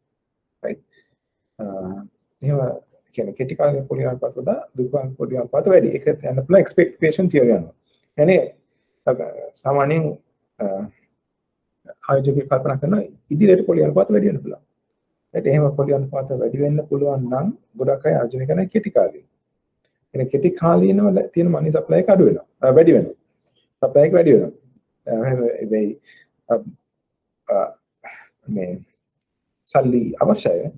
කියන ඩෙෆිසිට් තියෙන අය බලාපොරොත්තු වෙන්නේ කියන්නේ බරෝ කරන අය බලාපොරොත්තු වෙන්නේ දිගු කාලින බරෝ කරන. දිගු කාලින ඩිමාන්ඩ් එක වැඩි, කෙටි කාලින සප්ලයි එක වැඩි. ඒක නිසා ඵලදා වක්‍රය ඍණ ධන ඵලදා වක්‍රය ධන වෙනවා. නමුත් ආයෝජකයෝ කල්පනා කරන්නේ දිගු කාලිනව පොලි අනුපාත අඩු වෙයි කියලා නම් හැමෝම බරෝ කරන්න කැමති කෙටි කාලින. බරෝයි කියන්නේ ඩිමාන්ඩ් එක වැඩි වෙනවා, කෙටි කාලින ඩිමාන්ඩ් එක වැඩි වෙනවා, දිගු කාලින ඩිමාන්ඩ් එක අඩු වෙනවා. ඒ වගේම සප්ලයි එක දෙන අය බලාපොරොත්තු වෙන්නේ දිගු කාලීන ආයෝජනය කරන. ඒගොල්ලෝ දිගු කාලීන ආයෝජනය වැඩි වෙනවා. ඒ කියන්නේ සප්ලයි එක වැඩි වෙනවා. කෙටි කාලීන ආයෝජන සප්ලයි එක අඩු වෙනවා. රයිට්. ඒකට කෙටි කාලීන ඩිමාන්ඩ් එක වැඩි, සප්ලයි අඩුයි. දිගු කාලීන ඩිමාන්ඩ් එක අඩුයි, සප්ලයි වැඩි. ඒක නිසා තමයි ඍණ වෙන්නේ. හරි? පැහැදිලි. ඒ කියන්නේ මෙතන ලොකුවට පොලි අනුපාත වෙනස් වෙයි කියලා බලාපොරොත්තුවක් නැහැ. පැහැදිලි වක්‍ර ඵලදා වක්‍රයක් බෑවුම් නොමැති අතර කෙටි කාලින පොලි අනුපාත සහ දිගු කාලින පොලි අනුපාත අතර පැහැදිලි වෙනසක් දක්නට නොමැත. හරි. ඉතින් ඒක තමයි බඳුම් කර පිළිබඳ විස්තරය. හරි. පැහැදිලි වන්න ඇති කියලා මම බලාපොරොත්තු වෙනවා.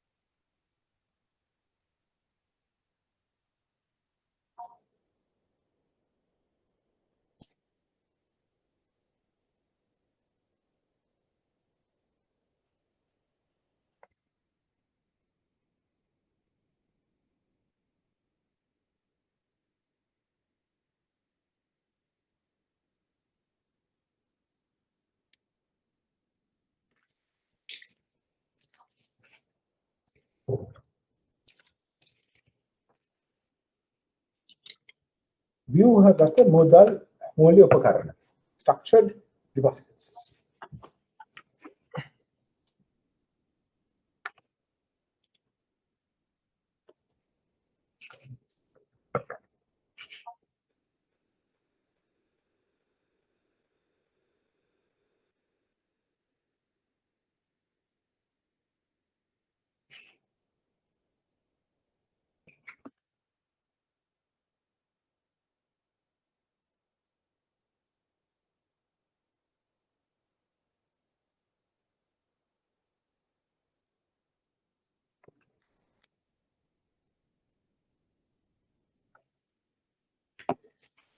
දැන් අපි කලින් සාකච්ඡා කරේ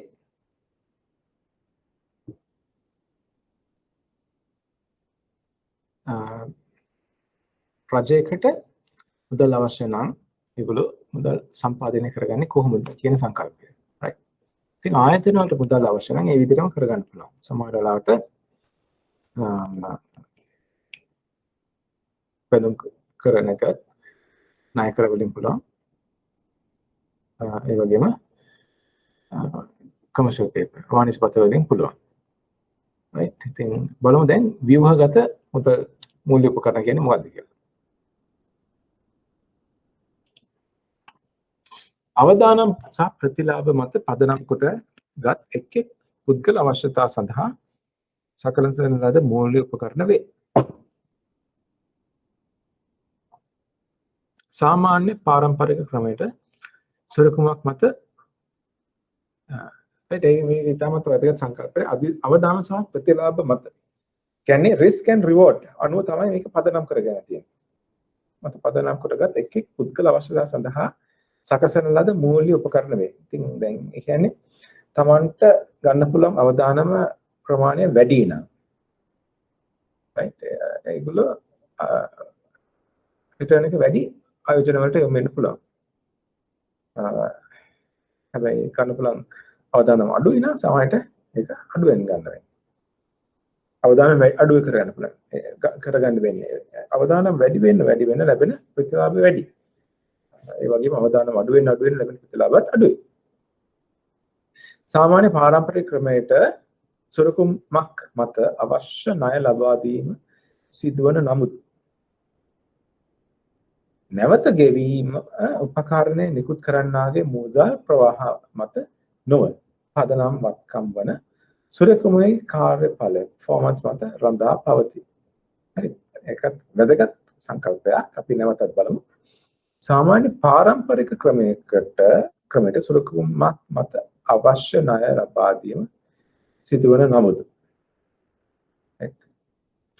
නැවත ගෙවීම උපකරණය නිකුත් කරන්නාගේ මුදල් ප්‍රවාහණය මත නොව පදනම් වත්කම වන සුරකුමේ කාර්යඵලය මත රඳා පවතී. හරි. ඉතින් මේකේ තාමත්ම වැදගත් සාධක. දැන් කියන්නේ උදාහරණයක් වශයෙන් අපි ගමු මම බැංකුවක්. හරි. නැත්නම් වෙන ආයතනයක්. ඉතින් මට තියෙනවනේ එක වත්කම් තියෙනවනේ. දැන් මට හදිසියෙ මුදල් අවශ්‍ය නම් මම කරනවා සිකියුරිටයිසේෂන් කියලා එකක්. ඒ කියන්නේ මම දැන් මේ තියෙන වත්කම් අපි උදාහරණයක් කියමු. මම බැංකුවක් නම් මම මගේ තියෙන ක්‍රෙඩිට් කාඩ්ස් බේස් එක පදනම් කරගෙන ඒක සුරුකුම් සිකියුරිටයිස් කරලා right ඒකෙන් ලැබෙන කෑෂ් ෆ්ලෝස් වල බේස් කරලා ගෙවනවා. يعني ඒක වත්කමක් නිසා ඒක තියන්න පුළුවන් ඇපයක් වගේ දෙයකට ඒක මත පදනම් කරගෙන පුළුවන් සුරුකුම්පත් නිකුත් කරන්න. right එතකොට එහෙම කරාම මම එක වෙනසක් කරනවා. මේ සුරකුම්පතට මම ගෙවන්නේ මගේ තියෙන මූල්‍ය ප්‍රවාහ මත නෙමෙයි. නමුත් ඒ සුරකුම්පත සඳහා තබන ලද වත්කමේ මුදල් ප්‍රවාහ මත. right ඒ නිසා දැන් මට කොච්චර මුදල් ලැබුණත් ඒ ලැබෙන මුදල් වලින් මම පාවිච්චි කරන්නේ අන්න අර ක්‍රෙඩිට් කාඩ් පෝර්ට්ෆෝලියෝ එකේ තියෙන එකෙන් ලැබෙන මුදල් ටික පමණයි. එතනින් එහාට මම මුදල් මේ සඳහා පාවිච්චි කරන්නේ නැහැ. හදිස්සියේ ක්‍රෙඩිට් කාඩ් පෝර්ට්ෆෝලියෝ එකේ ඩිෆෝල්ට්ස් වැඩි වෙලා මුදල් ලාවේ නැත්තම් very sorry මට මේක ගෙවන්න විදියක් නැහැ. sorry ගෙවන්නේ. හරි. ඒ වගේ තත්ත්වයක් ඇති වෙන්න පුළුවන්. ඉතින් බොහොම පරිස්සමෙන් පාවිච්චි කරන්න අවශ්‍ය දෙයක්. right මේක ආයෝජනය කරනකොට ඔයගොල්ලෝ දැනගන්න ඕනේ මේවන් ආයෝජනවල තියෙන ප්‍රතිලාභ ඒ වගේම අවදානම් පිළිබඳව. ඒක තමයි මේකෙන් කියවෙන්නේ right අවදානම් සහ ප්‍රතිලාභ මත පදනම් කොටගත් එක් එක් පුද්ගල අවශ්‍යතා සඳහා සකසන ලද මූල්‍ය උපකරණ වේ. හරි. ඉතින් දැන් මට ඕනනම් බැංකුවට ගිහලා කියන්න පුළුවන් මට අවශ්‍යයි මාස 6ක පමණ කාලයකට ටිකක් වැඩි පොලි අනුපාතයක් ලැබෙන්න මූල්‍ය උපකරණයක ආයෝජනය කරන්න. හරි. දැන් මේකේ තියෙන විශේෂත්වය තමයි බැංකු වලට මූල්‍ය මෙවැනි උපකරණවල ආයෝජනය කිරීම තහනම්. බැංකු වලට බෑ ණය කරගෙන මේ ව්‍යුහගත මුදල් මූල්‍ය උපකරණවල ආයෝජනය කරන්න තහනම්. ඒක කමර්ෂල් පේපර් වල ආයෝජනය කරන්න බෑ බැංකු වලට.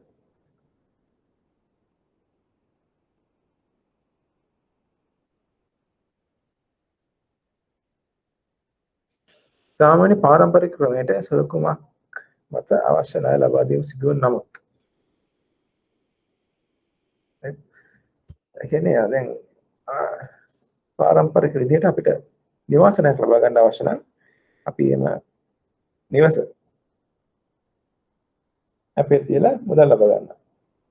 හරි එතකොට හදිසියත් අපි එක ගෙවා ගන්න බැරි නම් ඒත අපේ තමලද වත්කම විකුණලා තමයි ඒ ණය බේර ගන්න. right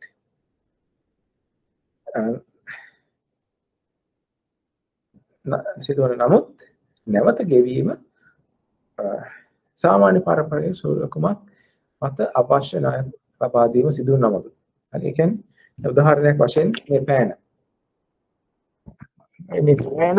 රුපියල් මිලියන 10ක් වටිනාකමක් තියෙනවා නම් බැංකුවට මම මේක අපේ තිබ්බොත් මේ වටිනාකමෙන් 100ට අපි කියමු 60ක් මට ගෙවන්න කැමතියි බැංකුව. ඒ කියන්නේ මිලියන 10ක වටිනාකම තියෙනවා නම් මිලියන 6ක ණයක් මට ලබා ගන්න පුළුවන්. දැන් හදිස්සියවත් මම ණය පැහැරීමක් සිදු කරොත් බැංකුව කරන්නේ මේ පෑන පෙන්දිසි කරලා ඒගොල්ලන්ට අදාළ ඒ 100 මිලියන 6 රිකවර් කරගන්න. සමහරට ඉන්ට්‍රස්ට් එකත් එක්ක.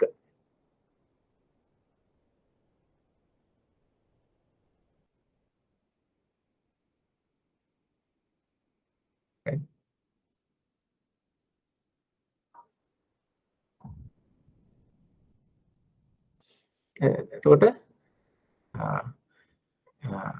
මට පුළුවන් මේක වත්කමක් විදිහට තබන්න. ඒක තමයි පාරම්පරික ණය ලබා දීමේ පිළිවෙත.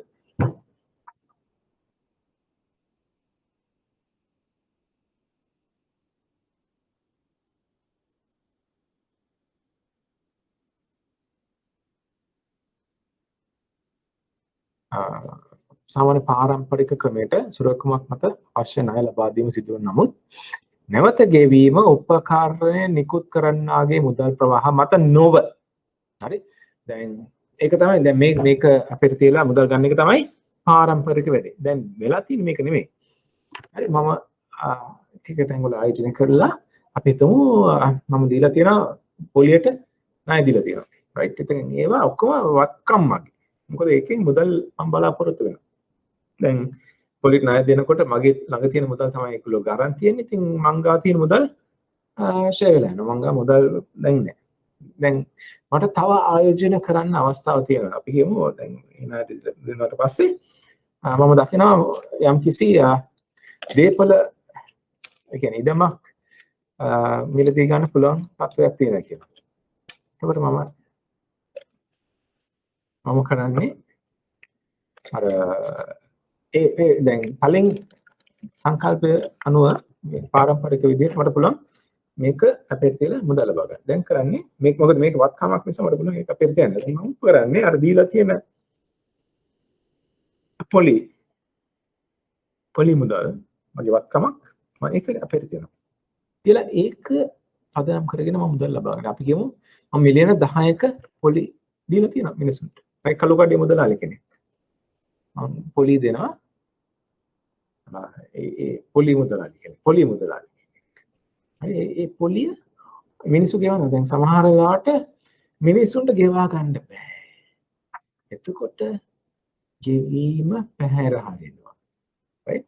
එහෙම වුණොත් මට පාඩුයි. දැන් මම කරන්නේ මම දීලා තියෙන වත්කම හදිස්සියවත් ගෙවා ගන්න බැරි නම් මම ඒක අපිට තිබ්බා කෙනාට කියනවා මට කරන්න දෙයක් නැහැ. මෙතන මම පොලි දීප එක්කෙනා මට මුදල් ගෙවන්නේ නැහැ. මට මේක ගෙවන්න හැකියාවක් නැහැ. ඒක නිසා ඒ රිස්ක් එක වාගත යුතුයි. right. නැවත ගෙවීම උපකරණය නිකුත් කරන්නාගේ මුදල් ප්‍රවාහන මත නොව පදනම් වත්කම වන සුරැකුමෙහි කාර්යඵල මත රඳා පවතී.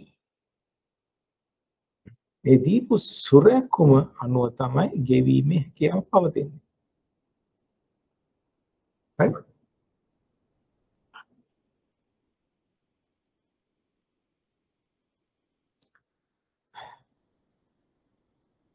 මේ වෙළඳපොළට සම්බන්ධව ක්‍රියාත්මක උපකරණ ලෙසද හැඳින්වේ.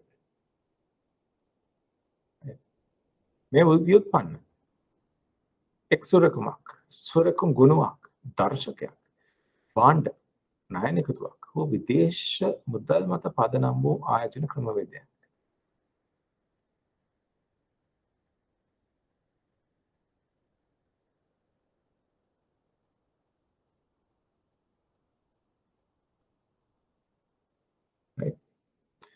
වෙළඳපොළ සම්බන්ධ ක්‍රියාත්මක උපකරණ ලෙසද හැඳින්වේ.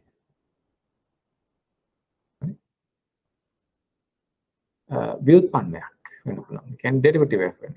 එක් සුරකුමක්. කියන්නේ එක සබ්ද සිකියුරිටයිසේෂන් එකක් වෙන්න පුළුවන්. සුරකුම් ගොනුවක් කියන්නේ ගොඩක් සිකියුරිටයිස් කරලා තියෙන පුළුවන් assets. දර්ශකයක්, ඉන්ඩෙක්ස් එකක්. බාන්ඩ් ණය නිකුතුවක්. අර පොලි මුදලාලි මොනම දික්මය නිකුතුවක්. හෝ විදේශ මුදල් මත පදනම් වූ ආයෝජන ක්‍රමවේදයක්. එන මංගාව තියෙන විදේශ මුදල් සංචිතයක් පාවිච්චි කරලා කරපු වැඩක් වෙන්න පුළුවන්. ප්‍රයෝජන අද්‍රවශීලී වත්කම් ගනුදෙනු කළ හැකි උපකරණ බවට පත් කර. හරි.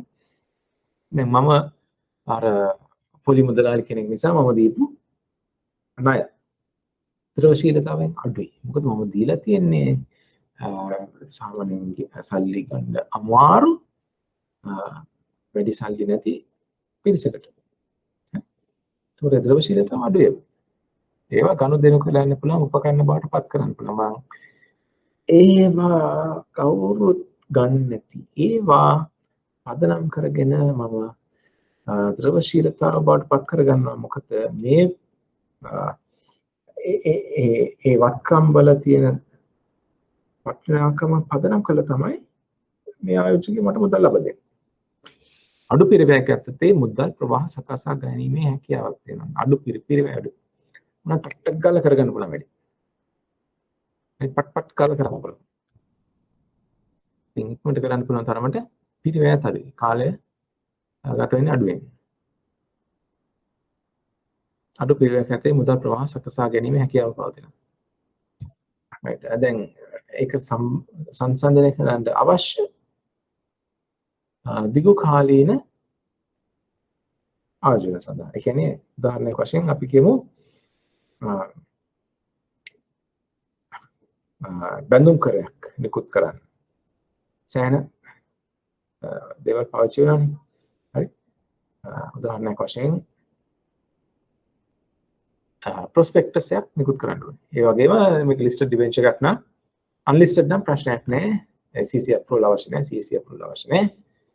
shareholder approval අවශ්‍ය නැහැ. ටක් ගාලා Tamanට අවශ්‍ය විදිහට කරගන්න පුළුවන්. මේ සාමාන්‍ය shareholder approval එක ඕනේ.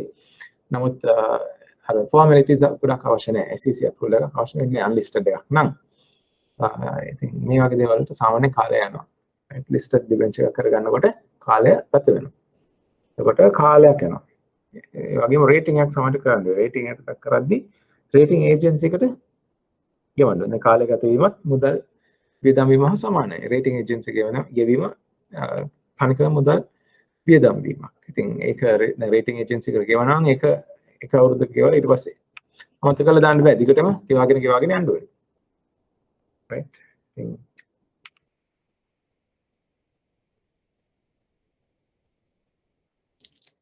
පිරිවැය ගත වෙන කාලය ධනය වියදම් වෙනවා. හරි. අඩු පිරිවැයක් යටතේ කර ගැනීම අමාරුයි.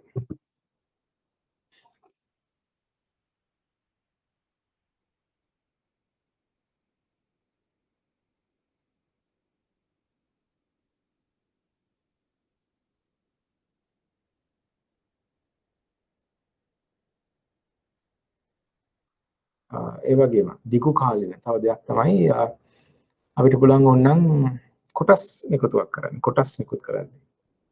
right කොටස් නිකුත් කරන්නත් ලේසි පහසු කාර්යයක් නෙමෙයි. ඒක ඉතාමත්ම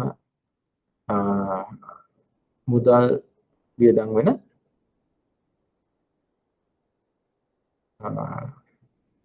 කාලය ගොඩක් වැය වෙන කටයුත්තක්. මොකද ශේෂුවක් කරනවා නම් SEC approval අවශ්‍යයි. ඊට කලින් අවශ්‍යයි ආයෝජකයන්ගේ approval, shareholders approval එකක් ඕනේ. EGM එක call කරන්න. EGM එක call කරන එකත් ලේසි නෑ සමහරවිට.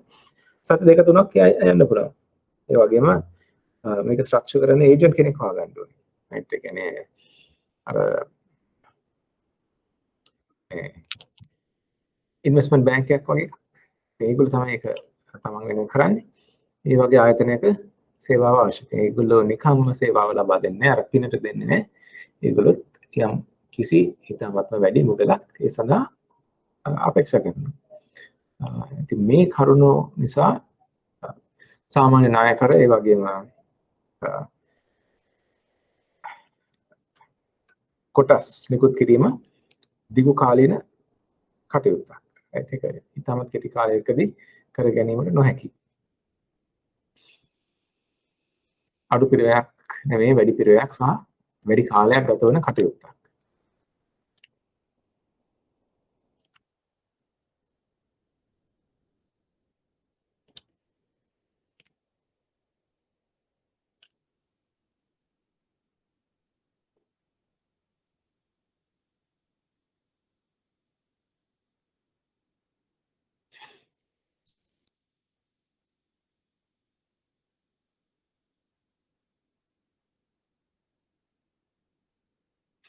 අඩු පිරිවැයක් ඇත නමුත් අඩු පිරිවැයක් යටතේ structured deposits සකස් කරගන්න පුළුවන්. මොකද පිරිවැය අඩුයි. ටක් ටක් ගාලා තියෙන assets ටික බලලා ඒකෙන් පුළුවන් structured deposit එක ලෑස්ති කරගන්න. ඒ වගේම ගත වෙන මුදලත් අඩුයි. අර වගේ ලොකුවට වේදම් කරගෙන රේටිං ඒජන්සි අප්‍රූවල් ගන්න අවශ්‍ය නැහැ. ඒක සඳහා කාලයක් ගත වෙන්නේ. ඒ සඳහා මුදලක් වැය වෙන්නේ නැහැ. කාලය කියන්නේ ඇත්තටම මුදල් තමයි ඉතින් අන්තිමට. ඉතින් ඒක නිසා බොහොම අඩු පිරිවැයක් යටතේ කරගන්න පුළුවන්.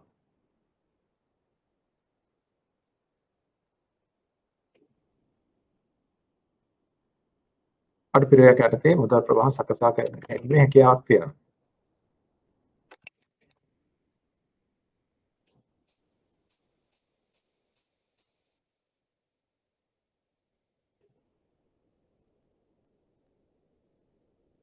ආයෝජකයන්ගේ විවිධ අවශ්‍යතා සකසා ගත හැකි වීම.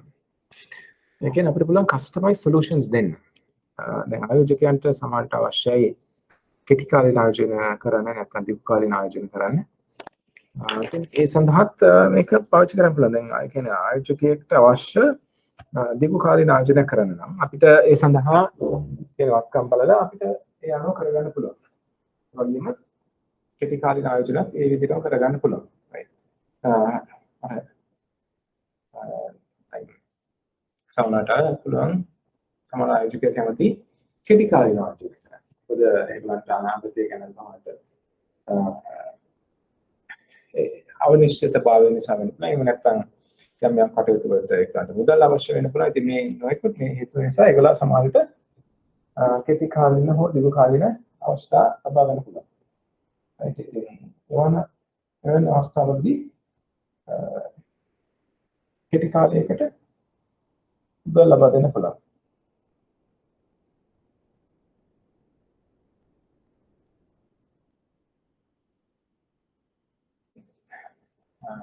ඒ සඳහා සමානවට කෙටි කාලීන වත්කම් දීර්ඝ කාලීන වත්කම් වෙනවද අවබෝධයක් තියෙනවා. තමන්ගේ ශේෂ පත්‍රය ජංක කිලෝ ශේෂ පත්‍රය ඔක්කොම පරීක්ෂා කරලා තමයි මේ සඳහා අවශ්‍ය දේවල් කටයුතු කරන්න. දීර්ඝ කාලීන කෙටි කාලීන යන අවබෝධය පළමුව ලබා ගත යුතුයි. ඉතින් ආයෝජකයන්ට අවශ්‍ය විදිහට අපිට පුළුවන් මේක කරන්න. right දැන් මම ඒක පැහැදිලි කරනවා නම්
කියන්නේ දැන් අපි කොටස් නිකුත් කරනවා නම් කොටස් නිකුත්ව සිද්ධ කරන්නේ ඇත්තටම ආයෝජකයන්ට අවශ්‍ය විදිහට නෙමෙයි. මොකද සමහර ආයෝජකයෝ බලාපොරොත්තු නොවෙන්න පුළුවන් කොටස් වල ආයෝජන. මොකද කොටස් ඇවිල්ලා දීපු කාලේන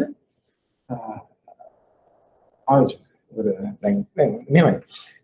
ලංකාවේ නම් කොටස් ගොඩක් අය කරන්නේ කෙටි කාලිනව ටක් ගාලා ගත්තා උඩට ගියා වික්කා. අන්නේ ඒ සංකල්පය. නමුත් කොටස් කියන්නේ ඇත්තටම දීපු කාලින ආයෝජනයක්. මොකද දැන් කොටසක් ගත්තොත් ඒක කල්පනා දෙයක් නෑනේ. හරි. කියන්නේ තවත් දෙයක් තමයි කොටස්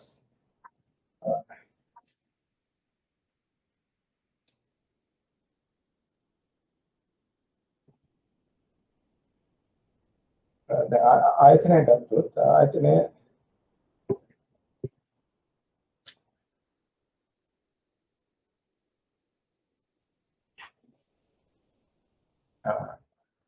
ඒ කොටස් වලින් ලැබෙන මුදල් පාවිච්චි කරලා ඒගොල්ලෝ දීර්ඝකාලීන ආයෝජන කරන්නේ. ඒක උදාහරණයක් වශයෙන් දැන් ළඟදී තිබ්බා බීන් ෆෝස් කියලා IPO එකක්. ඒ IPO එක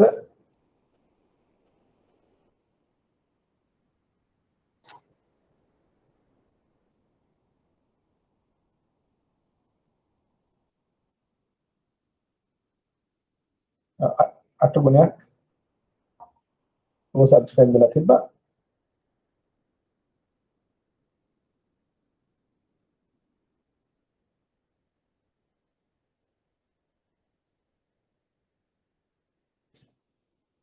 $3.2 billion.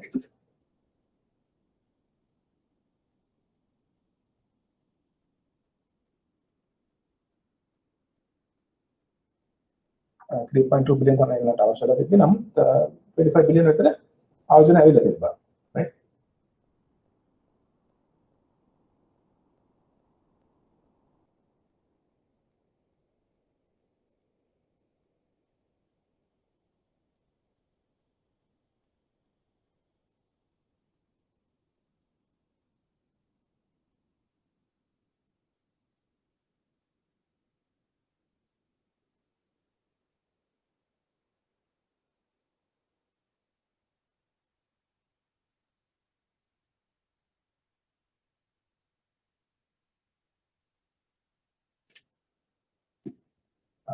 $25 billion ආයෝජන ඇවිල්ලා. මේ බීන් ෆෝස් ආයතනය ඒ ලැබිච්ච මුදල් IPO එකෙන් ලැබිච්ච මුදල් ආයෝජනය කරන්න බලාපොරොත්තු වෙන දිග්බාලයන.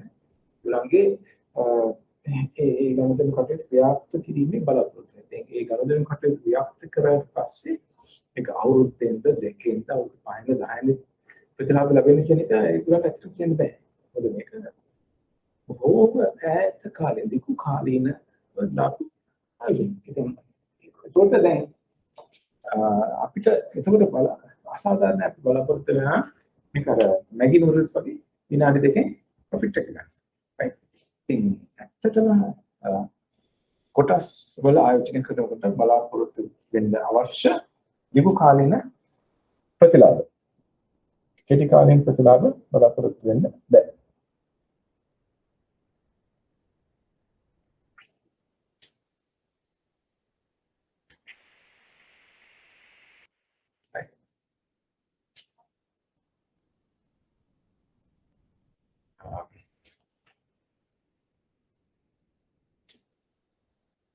දීර්ඝ කාලීන ප්‍රතිලාභ තමයි බලාපොරොත්තු වෙන්නේ.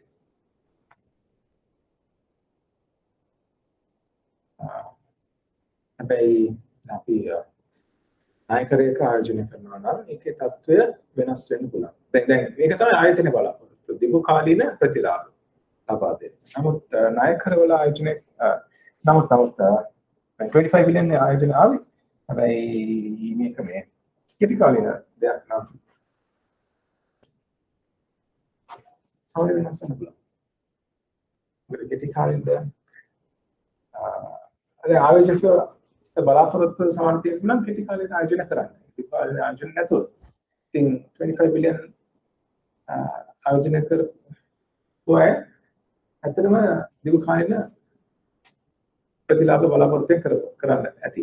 නමුත් ඒකට හැමෝම දැම්මේ නැහැ සල්ලි. මොකද සමහර අයගේ බලාපොරොත්තු තියෙන දීර්ඝ කාලීන ආයෝජන කාලතර නෙවෙයි කෙටි කාලෙ. ඒගොල්ලන්ට ඉන්ස්ටන්ට් නූඩල්ස් වගේ අවශ්‍යයි.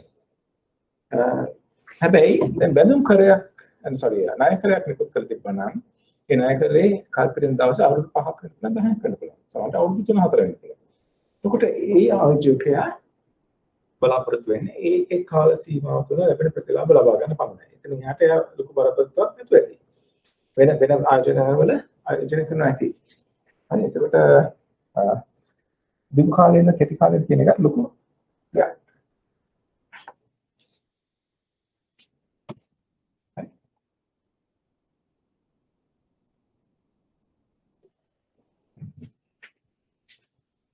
සමහරවිට දැන්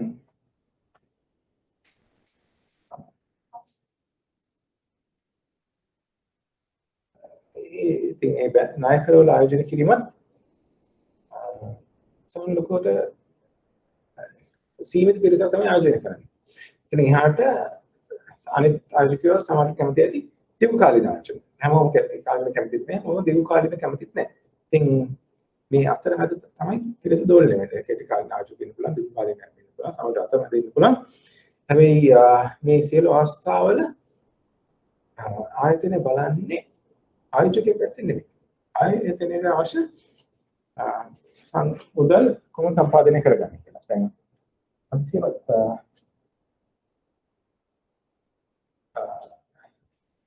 ඒගොල්ලෝ ආයෝජකයෙක් පැත්තෙන් බැලුවොත් ඉතින් මේක කරගන්න බැරි වෙයි.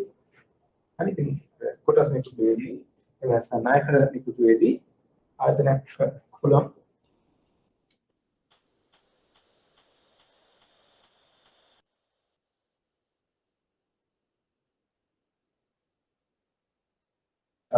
ආයතනයේ පළම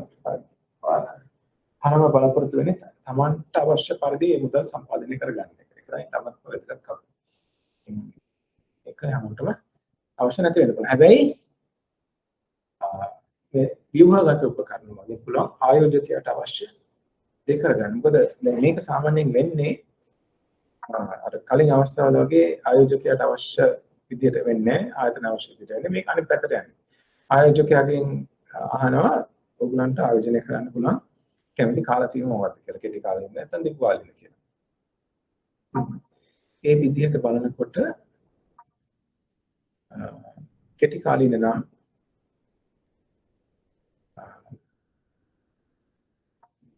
එයාට පුළුවන් ඒ කෙටි කාලින මත්කමක දාන්න.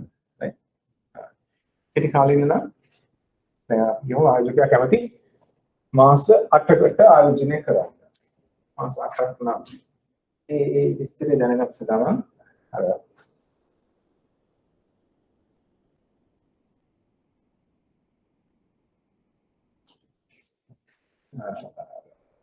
ආයතනයක පුළුවන් මේ මාස 8 සඳහා එයාට සුදුසු ආයෝජන අවස්ථාවක් ලබා දෙන්න.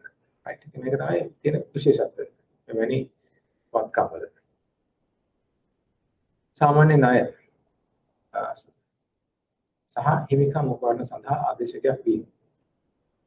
සාමාන්‍ය ණය සහ හිමිකම් උපකරණ සඳහා ආදේශකයක් වීම. එන්නේ දැන් අපි කියලා බැංකුවකින් ණය ගත්තොත් ඒක සඳහා මේ ආදේශකයක් වෙනවා. මොකද බැංකුවකින් ගිහිල්ලා ගන්න කොට තමයි බැංකුව දෙන්න පුළුවන් නොදෙන්න පුළුවන්. ඒ කියන වත්කම බැංකුව සමහරවිට ඇක්සෙප්ට් කරන්නේ නැහැ. සුදුසුයි කියලා. ඊට වඩා වැඩිපුර ඉල්ලන්නත් පුළුවන්. ඒ වගේ අවස්ථාවක් આવොත් මේක පාවිච්චි කරන්න පුළුවන්. right? විවගත උපකරණ.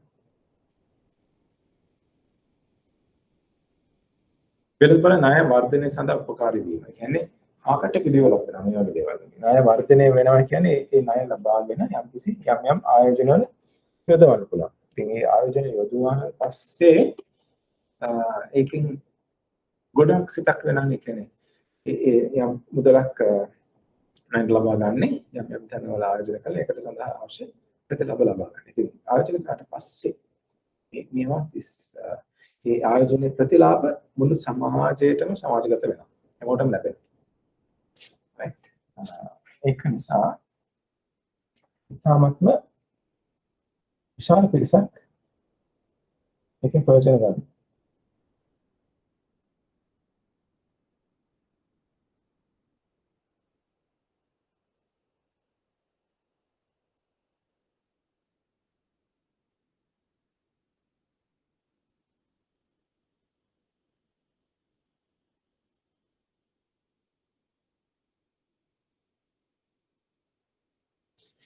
මොකද ඒකෙන් රැකියාව අවස්ථා ලැබෙන්න පුළුවන් සමාජයට. ඒ රැකියාව අවස්ථාව පාවිච්චි කරලා ගොඩක් අයගේ අර ස්පෙන්ඩින් පවර් කැපැසිටි එක වැඩි වෙනවා. ඒ කැපැසිටි වැඩි වුණාන් පස්සේ ඒගොල්ලෝට අවශ්‍ය ඩිමාන්ඩ් එකට කේටර් කරන්න තව තව ආයෝජන අවශ්‍යයි. මේ සප්ලයි චේන් එක දිගටම ෆිල්ටර් වෙනවා ඒ ඉකොනොමිකට අවශ්‍ය විදිහට. ඒත් ඉතින් ඒකෙන් මුළු රටටම ඉකොනොමිකටම හොඳ සේවයක් සිද්ධ වෙනවා. ඉතින් ණය වර්ධනය වුණාන් පස්සේ වෙළඳපොළ වර්ධනය වෙනවා, රට වර්ධනය වෙනවා. සෑහෙන දියුණුවක් ලැබෙනවා. ඒකට ප්‍රධානම බලපෑමක් වන්නේ ණය වර්ධනය වෙයි. දැන් ළඟදී මහ බැංකුව මගින්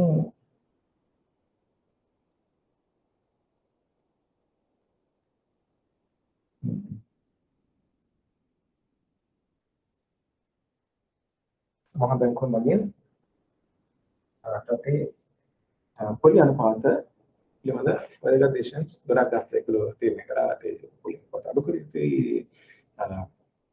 රටේ සංවර්ධන වේගය වැඩි කරනවා, GDP ග්‍රෝත් වැඩි කරන්න ඕනේ. අද ඒක අඩු වෙන මේක ඇඩ්ජස්ට් කරන්න අවශ්‍යයි. ඒ වගේ ගොඩක් තීරණ ගන්න. ඉතින් ඒගොල්ලෝ තරගෙ ඩිසයිඩ් කරා ඉන්ට්‍රස්ට් රේට්ස් අඩු කරන්න. හරි. right.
හරි ඉතින් අපේ පොලි අනුපාත වල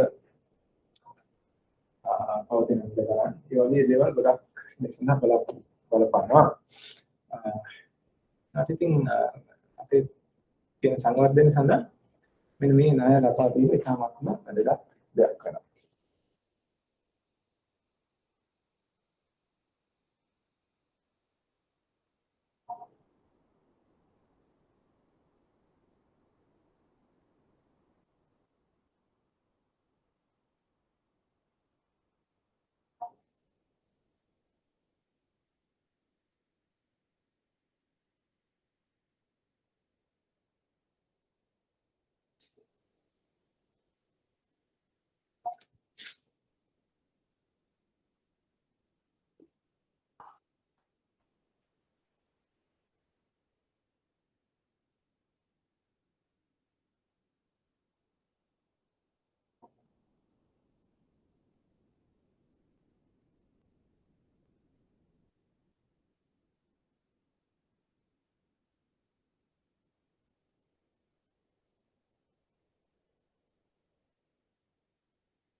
මේක අවාසියක් තියෙනවා. මේක වාසි වගේම අවාසියක් තියෙනවා. තාමත්ම සංකීර්ණයි. සංකීර්ණයි කියන්නේ දැන් මේකට අවශ්‍ය නීතිමය පැත්තක් තියෙන. ඉතින් ඒක කරගන්න ඕනේ, ප්‍රොස්පෙක්ටස් එකක් arrange කරගන්න ඕනේ. ඒ වගේ දේවල් තියෙනවා. ඉතින් මේ වගේ ස්පෙෂල් පර්පස් වෙහිකල් එකක් සමහරට කරගන්න වෙනවා. දැන් මේකේ නීතිමය පැත්ත තමයි තාමත් වැදගත් දේ. ඉතින් ඒක ඇඩ්‍රස් කරලා තමයි අනිත් ඒවාට යන්න වෙන්නේ. right?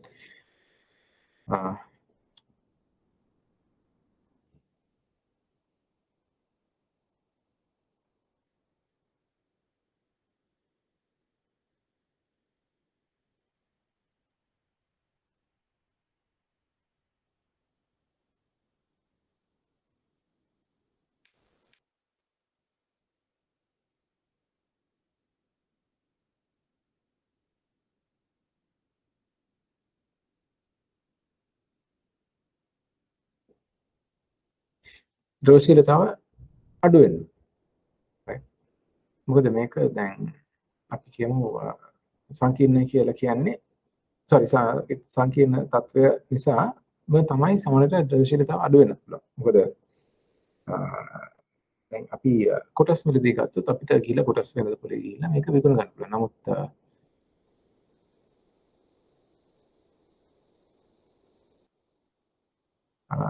ඒ වගේම බැඳුම් භාණ්ඩාගාර බිල්පත් බැඳුම් කරේ ඒ වගේ අපිට ගිහලා විකුණ ගන්න පුළුවන්. නැත්තම් ණයකරයක් වුණත් සමහරට විකුණන අවස්ථා තියෙන්න පුළුවන්. ඉතින් ඒ වගේ දෝෂීලතාව ටිකක් වැඩි. හැබැයි මේවා ව්‍යුහගත උපකරණ වල දෝෂීලතාව ගොඩක් විට අඩුයි. හේතුව දැන් මේවා ලයිස්තුගත කරලා නැහැ. ලයිස්තුගත කරලා නැති නිසා ඉතින් ගිහිල්ලා හොයාගෙන ගිහිල්ලා ගන්න විදියකුත් නැහැ. දැන් උදාහරණයක් කියමු අපි මම මේව ව්‍යුහගත උපකරණ ආයෝජනය කරලා තියෙනවා නම්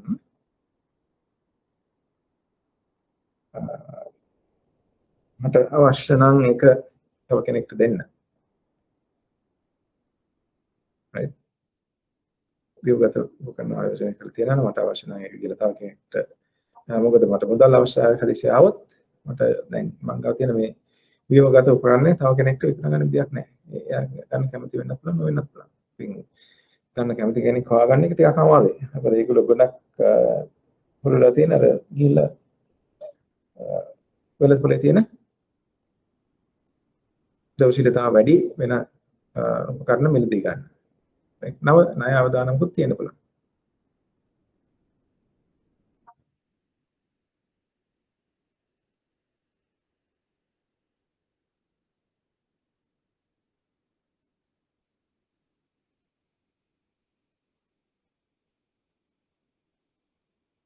ණය අවදානම් කියන්නේ දැන් සාමාන්‍ය ණයක් දෙද්දී ඔයගොල්ලෝ බලන්නේ ඒ ණය ලබා ගන්න පුද්ගලයාගේ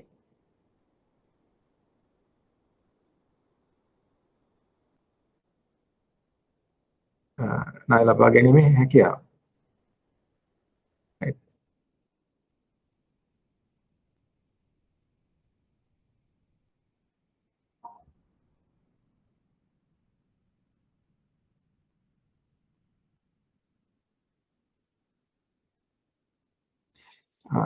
ඉතින් හැබැයි මේ අවස්ථාවේදී අපි බලන්නේ තව පුද්ගලෙක් ලබා දීලා තියෙන ආයෝජනය කරලා තියෙන වත්කම් ප්‍රමාණය පිළිබඳව.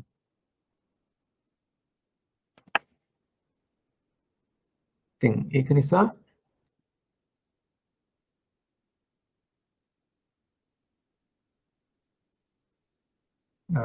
ඒක හැකියාවක් නැහැ.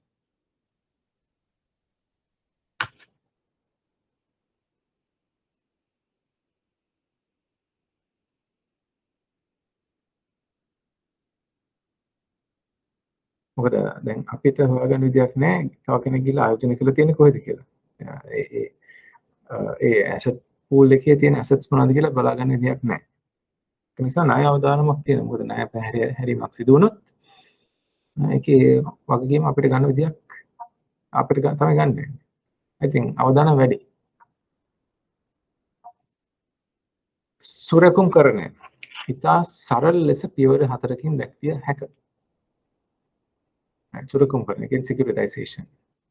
ආරම්භ කරු නැතහොත් තම වත්කම් විකිණීමට බලාපොරොත්තු වන්නා වූ සමාගම වත්කම් ගුණයක් තෝරා ගනු ලබයි.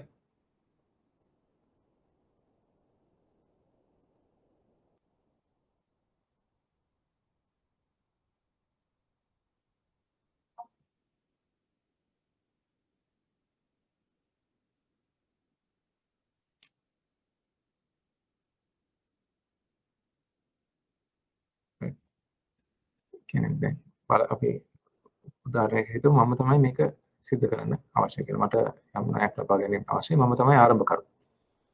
ඉතින් මම වත්කම් ගුණයක් තෝර ගන්නවා එකට. මේක වත්කම නෙවෙයි වත්කම් කීපයක්. මේ වත්කම් ගුණ විශේෂ කාර්ය වාහනය සත පවරලා දෙවනු ලබයි. කියන්නේ ස්පෙෂල් පර්පස් වෙහිකල් එකට තමයි පවරන්නේ. මේ වත්කම් වලින් මට අවශ්‍ය ණය මුදල් ලබා දෙන්න කියලා.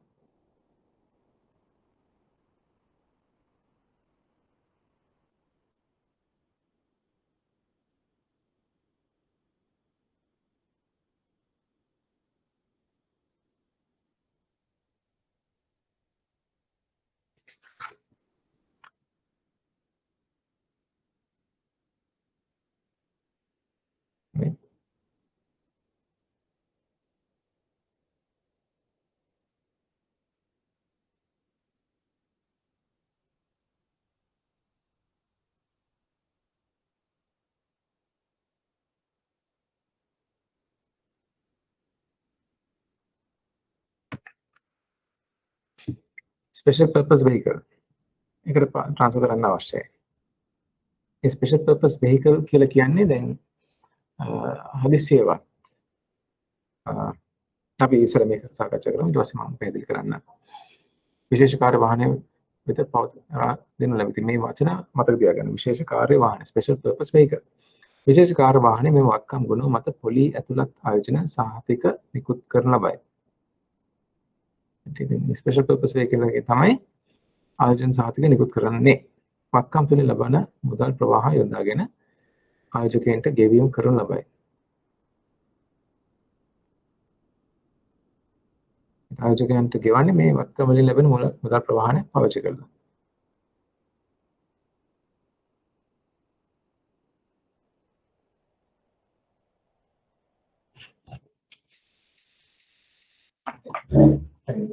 උදාහරණයක් විදිහට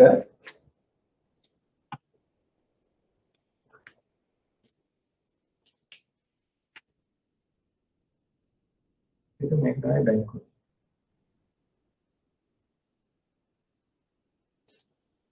ඒගොල්ලෝ ආපියමේට සමාදවක්.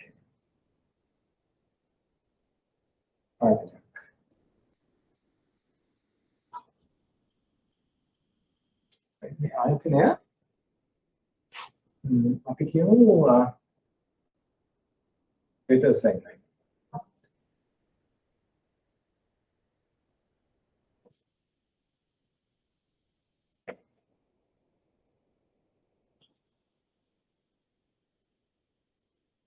ඩේටාස් අපිට සකින්න. දැන් මේක අපේකට තියලා මේක වර්තමාන සමයක අපේ තියලා ඒක හරහා පරෝපකාරය තමයි දැන් මේක කරන්නේ. දැන් අපේ තිබ්බහම මේක ඇටම් ට්‍රාන්ස්ෆර් කරනවා. Special purpose vehicle.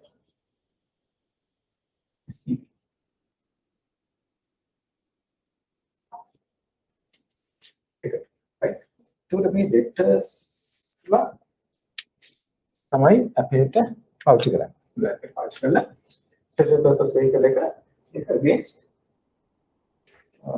10ක අනුපාතයක් කියලා ගහන කියමු.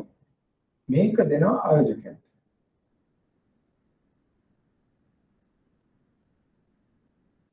හරි. ඒකට මේ ඩේටාස් ලා I then special purpose vehicle.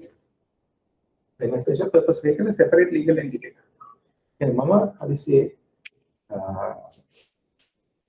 gun pat bawet patuna special purpose vehicle එක පාත්වාගෙන යනවා. හරි. So ඒගොල්ලෝ කරන්නේ දැන් special purpose vehicle ආදායමක් නේ. ඒගොල්ලෝ කරන්නේ මේ ඩෙටර්ස් ලකින් ගන්න මුදල් ප්‍රවාහ ඒ ඉන්වෙස්ටර්ස්ලා මුදල් ලබා දෙනවා ඒවා යනවා ආයතනයට right ඊට පස්සේ මේ ඩෙටර්ස්ලා ණය ගෙවීම සිදු කරන ඒ කැෂ් ෆ්ලෝස් එන්නේ දැන් ස්පෙෂල් පර්පස් වෙහිකල් එකට right ඒ කැෂ් ෆ්ලෝස් පාවිච්චි කරලා ස්පෙෂල් පර්පස් වෙහිකල් එකෙන් මේ ඉන්වෙස්ටර්ස්ලාට ආයෝජකයන්ට තමන්ගේ මේ 10% පොලිය ලබා දෙනවා ඉතින් ඔය කාර්යභාරය තමයි මේක හරහා සිද්ධ වෙන්නේ මේ ප්‍රොසෙස් එක ඒක තමයි සිකියුරිටයිසේෂන් කියලා කියන්නේ ඉතින් ඒකට ස්පෙෂල් පර්පස් වෙහිකල් එක අත්‍යවශ්‍යයි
right මේක පැහැදිලි කියලා මම බලාපොරොත්තු වෙනවා ඉතින් ආරම්භකරු තමයි ආයතනය තම වත්කම් විකිණීමේ බලාපොරොත්තු වන සමාගමේ වත්කම් ගුණයක් තෝරා ගන්න ලබයි මේ වත්කම් ගුණ විශේෂ කාර්ය වාහනය වෙත පවරා දෙනු ලබයි විශේෂ කාර්ය වාහනයේ වත්කම් ගුණ මත පොලිය අතුව ආයුධ සාහිතික නිකුත් කරයි මේ ආයුධ සාහිතික නිකුත් කරයි වත්කම් තුළින් ලැබෙන මුදල් ප්‍රවාහ යොදාගෙන ආයෝජකයන් ගෙවීම සිදු කරයි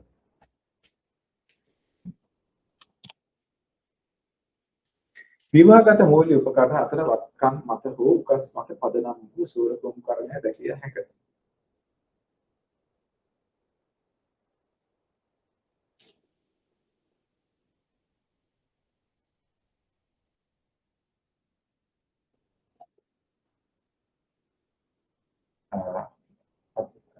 අතර වත්කම් මත හෝ උකස් මත පදනම් වූ සූරකම්කරණය දැකිය හැකිය. මේක සිකියුරිටයිසේෂන් කියලා කියන්නේ වත්කම් මත හෝ මුදල් උකස් මත පදනම් වූ සූරකම්කරණය. වත්කම් සූරකම් යනු ණයපත් ක්‍රෙඩිට් කාඩ් ශිෂ්‍ය ණය ස්ටුඩන්ට් ලෝන්ස් කල්පත යන ආදී මේ වගේ දේවල් වත්කම් සූරකම් කරලා තියෙනවා. උකස් සූරකම් කරන්නේ නිවාස උකස් වෙන සූරකම් වත්කම් සූරකම් කියන්නේ credit card loans student loans personal loans ඒ වගේ දේවල් සූරකම් වත්කම් වගේ සූරකම් කරන්නේ කරන්නේ. උකස් සූරකම් කියන උකසට ගත්ත දෙයක් තියනවා නේ ඒක සූරකම් කරන්නේ කිරීම කරන්න පුළුවන්. මේ උදාහරණයක් නිවාස අනිවාර්යෙන් උකස් සඳහා නේද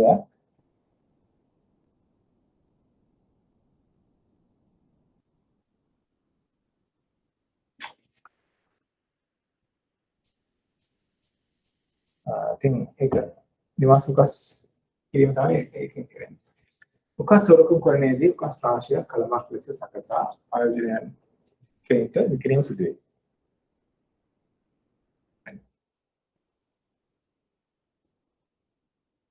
උකස් රාශියක් උකස් ගොඩක් තියෙන එක උකස් කලමක් ලෙස කරලා තමයි ආයෝජනයන් නිකුත් කරන්නේ.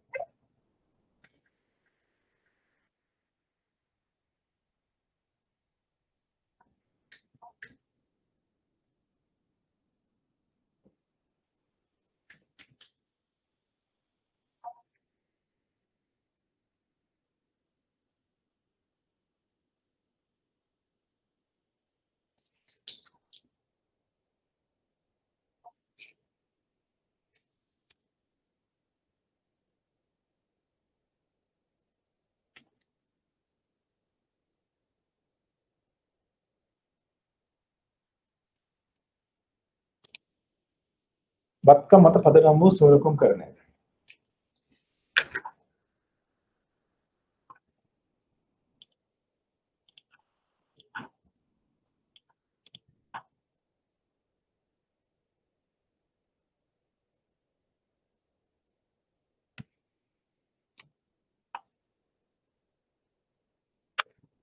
වත්කම් තනි වත්කමක් හෝ වත්කම් ගුණයක් විය හැක. තෝරා ගන්නා වූ වත්කම් වර්ගයේ ආයෝජකයාගේ රුචිකත්වයේ මත සහ වෙළඳපොළ තත්ත්වයේ මත තීරණය වේ. අපි කලින් සාකච්ඡා කරේ පිළිබඳව වත්කම් සොරකම් කරන sorry පදනම් වත්කම් තනි වත්කමක් වත්කම් මත පදනම් වූ සොරකම් කරන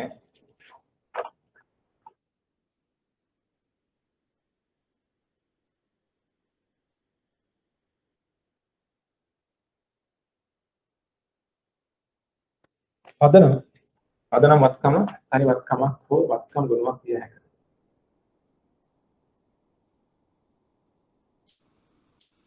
තෝරා ගන්නා වූ වත්කම් වර්ගයේ ආයෝජකයාගේ රුචිකත්වයේ මත සහ වෙළඳපොළ තත්ත්වයේ මත තීරණය වේ.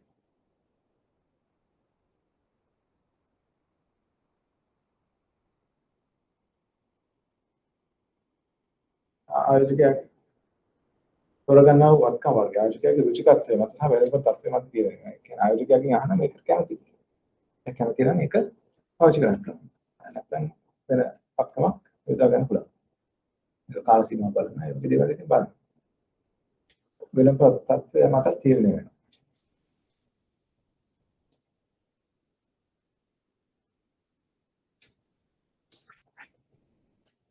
වත්කම් සොරකම් යනු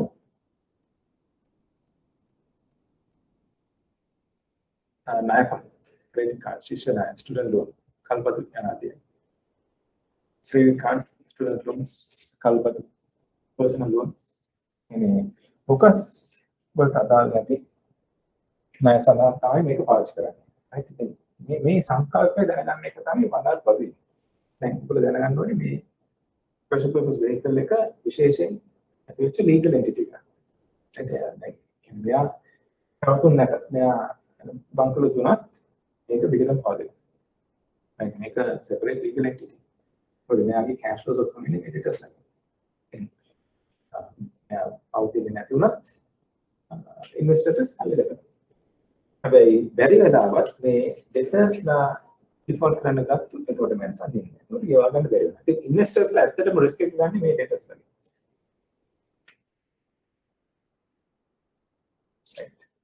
ඒක තමයි තියෙන ලොකුම ප්‍රශ්නේ. ඒක මේක සංකීර්ණයි. මොකද third party එකක් තමයි දැක්නවත් නැති third party එකක් තමයි මේකට පාවිච්චි වෙන්නේ.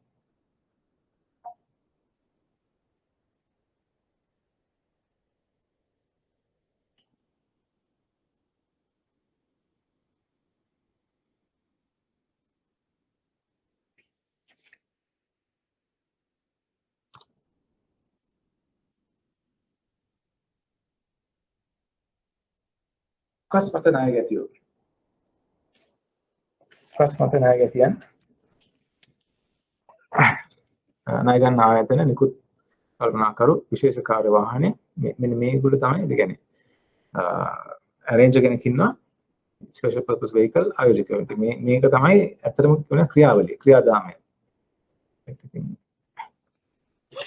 මේක නිසා ඒක ටිකක් සංකීර්ණයි. ණය ගන්න ආයතන මෙම ආයතනය මූල්‍ය සමාගමක් වන අතර ඔවුන්ගේ වත්කම් ගොනුව සුරකුම් කරණය තුළින් මුදල් ප්‍රවාහ ඇති කර ගැනීමේ අරමුණින් ක්‍රියා කරයි. ඔවුන්ගේ ණයගැතියන්ගේ ණයවත්කම් මේ සඳහා යොදා ගනු ලබයි. right ණයගැතියන්ගේ ණයවත්කම් මේ සඳහා යොදා ගන්නවා. ශ්‍රී ලංකා මූල්‍ය වෙළඳපොළෙහි කල්බදු ආයතන මෙසේ සුරකුම් කරණය තුළින් ණය ලබා ගැනීම සඳහා බොහෝ විට පෙළඹේ.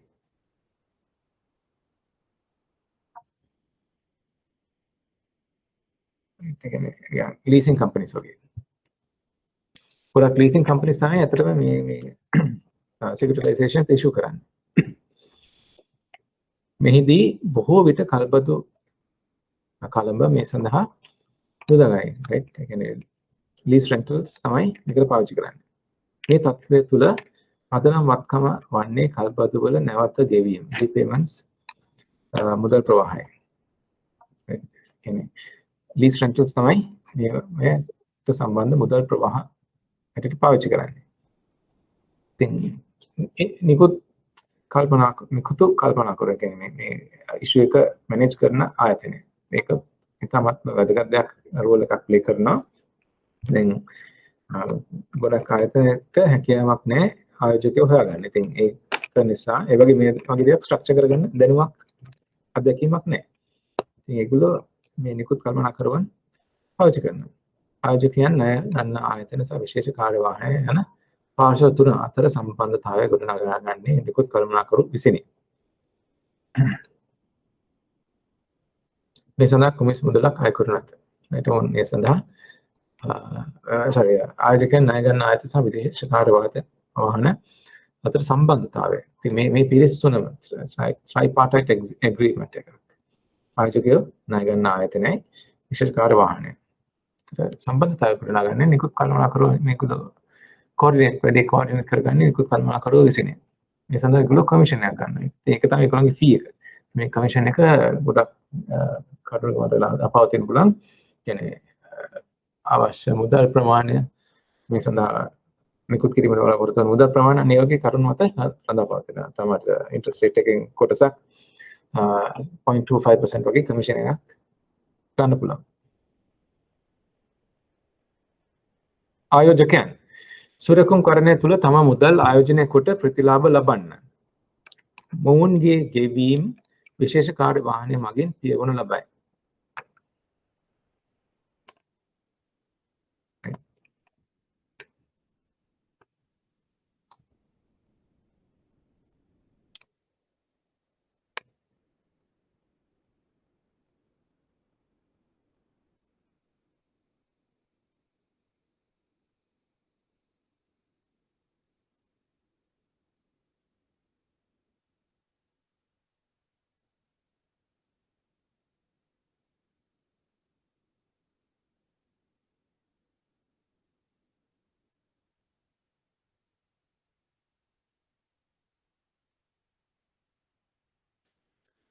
මේගොල්ලන් ගෙවීම් පියවන්නේ විශේෂ කාර්ය වාහනය මගින්.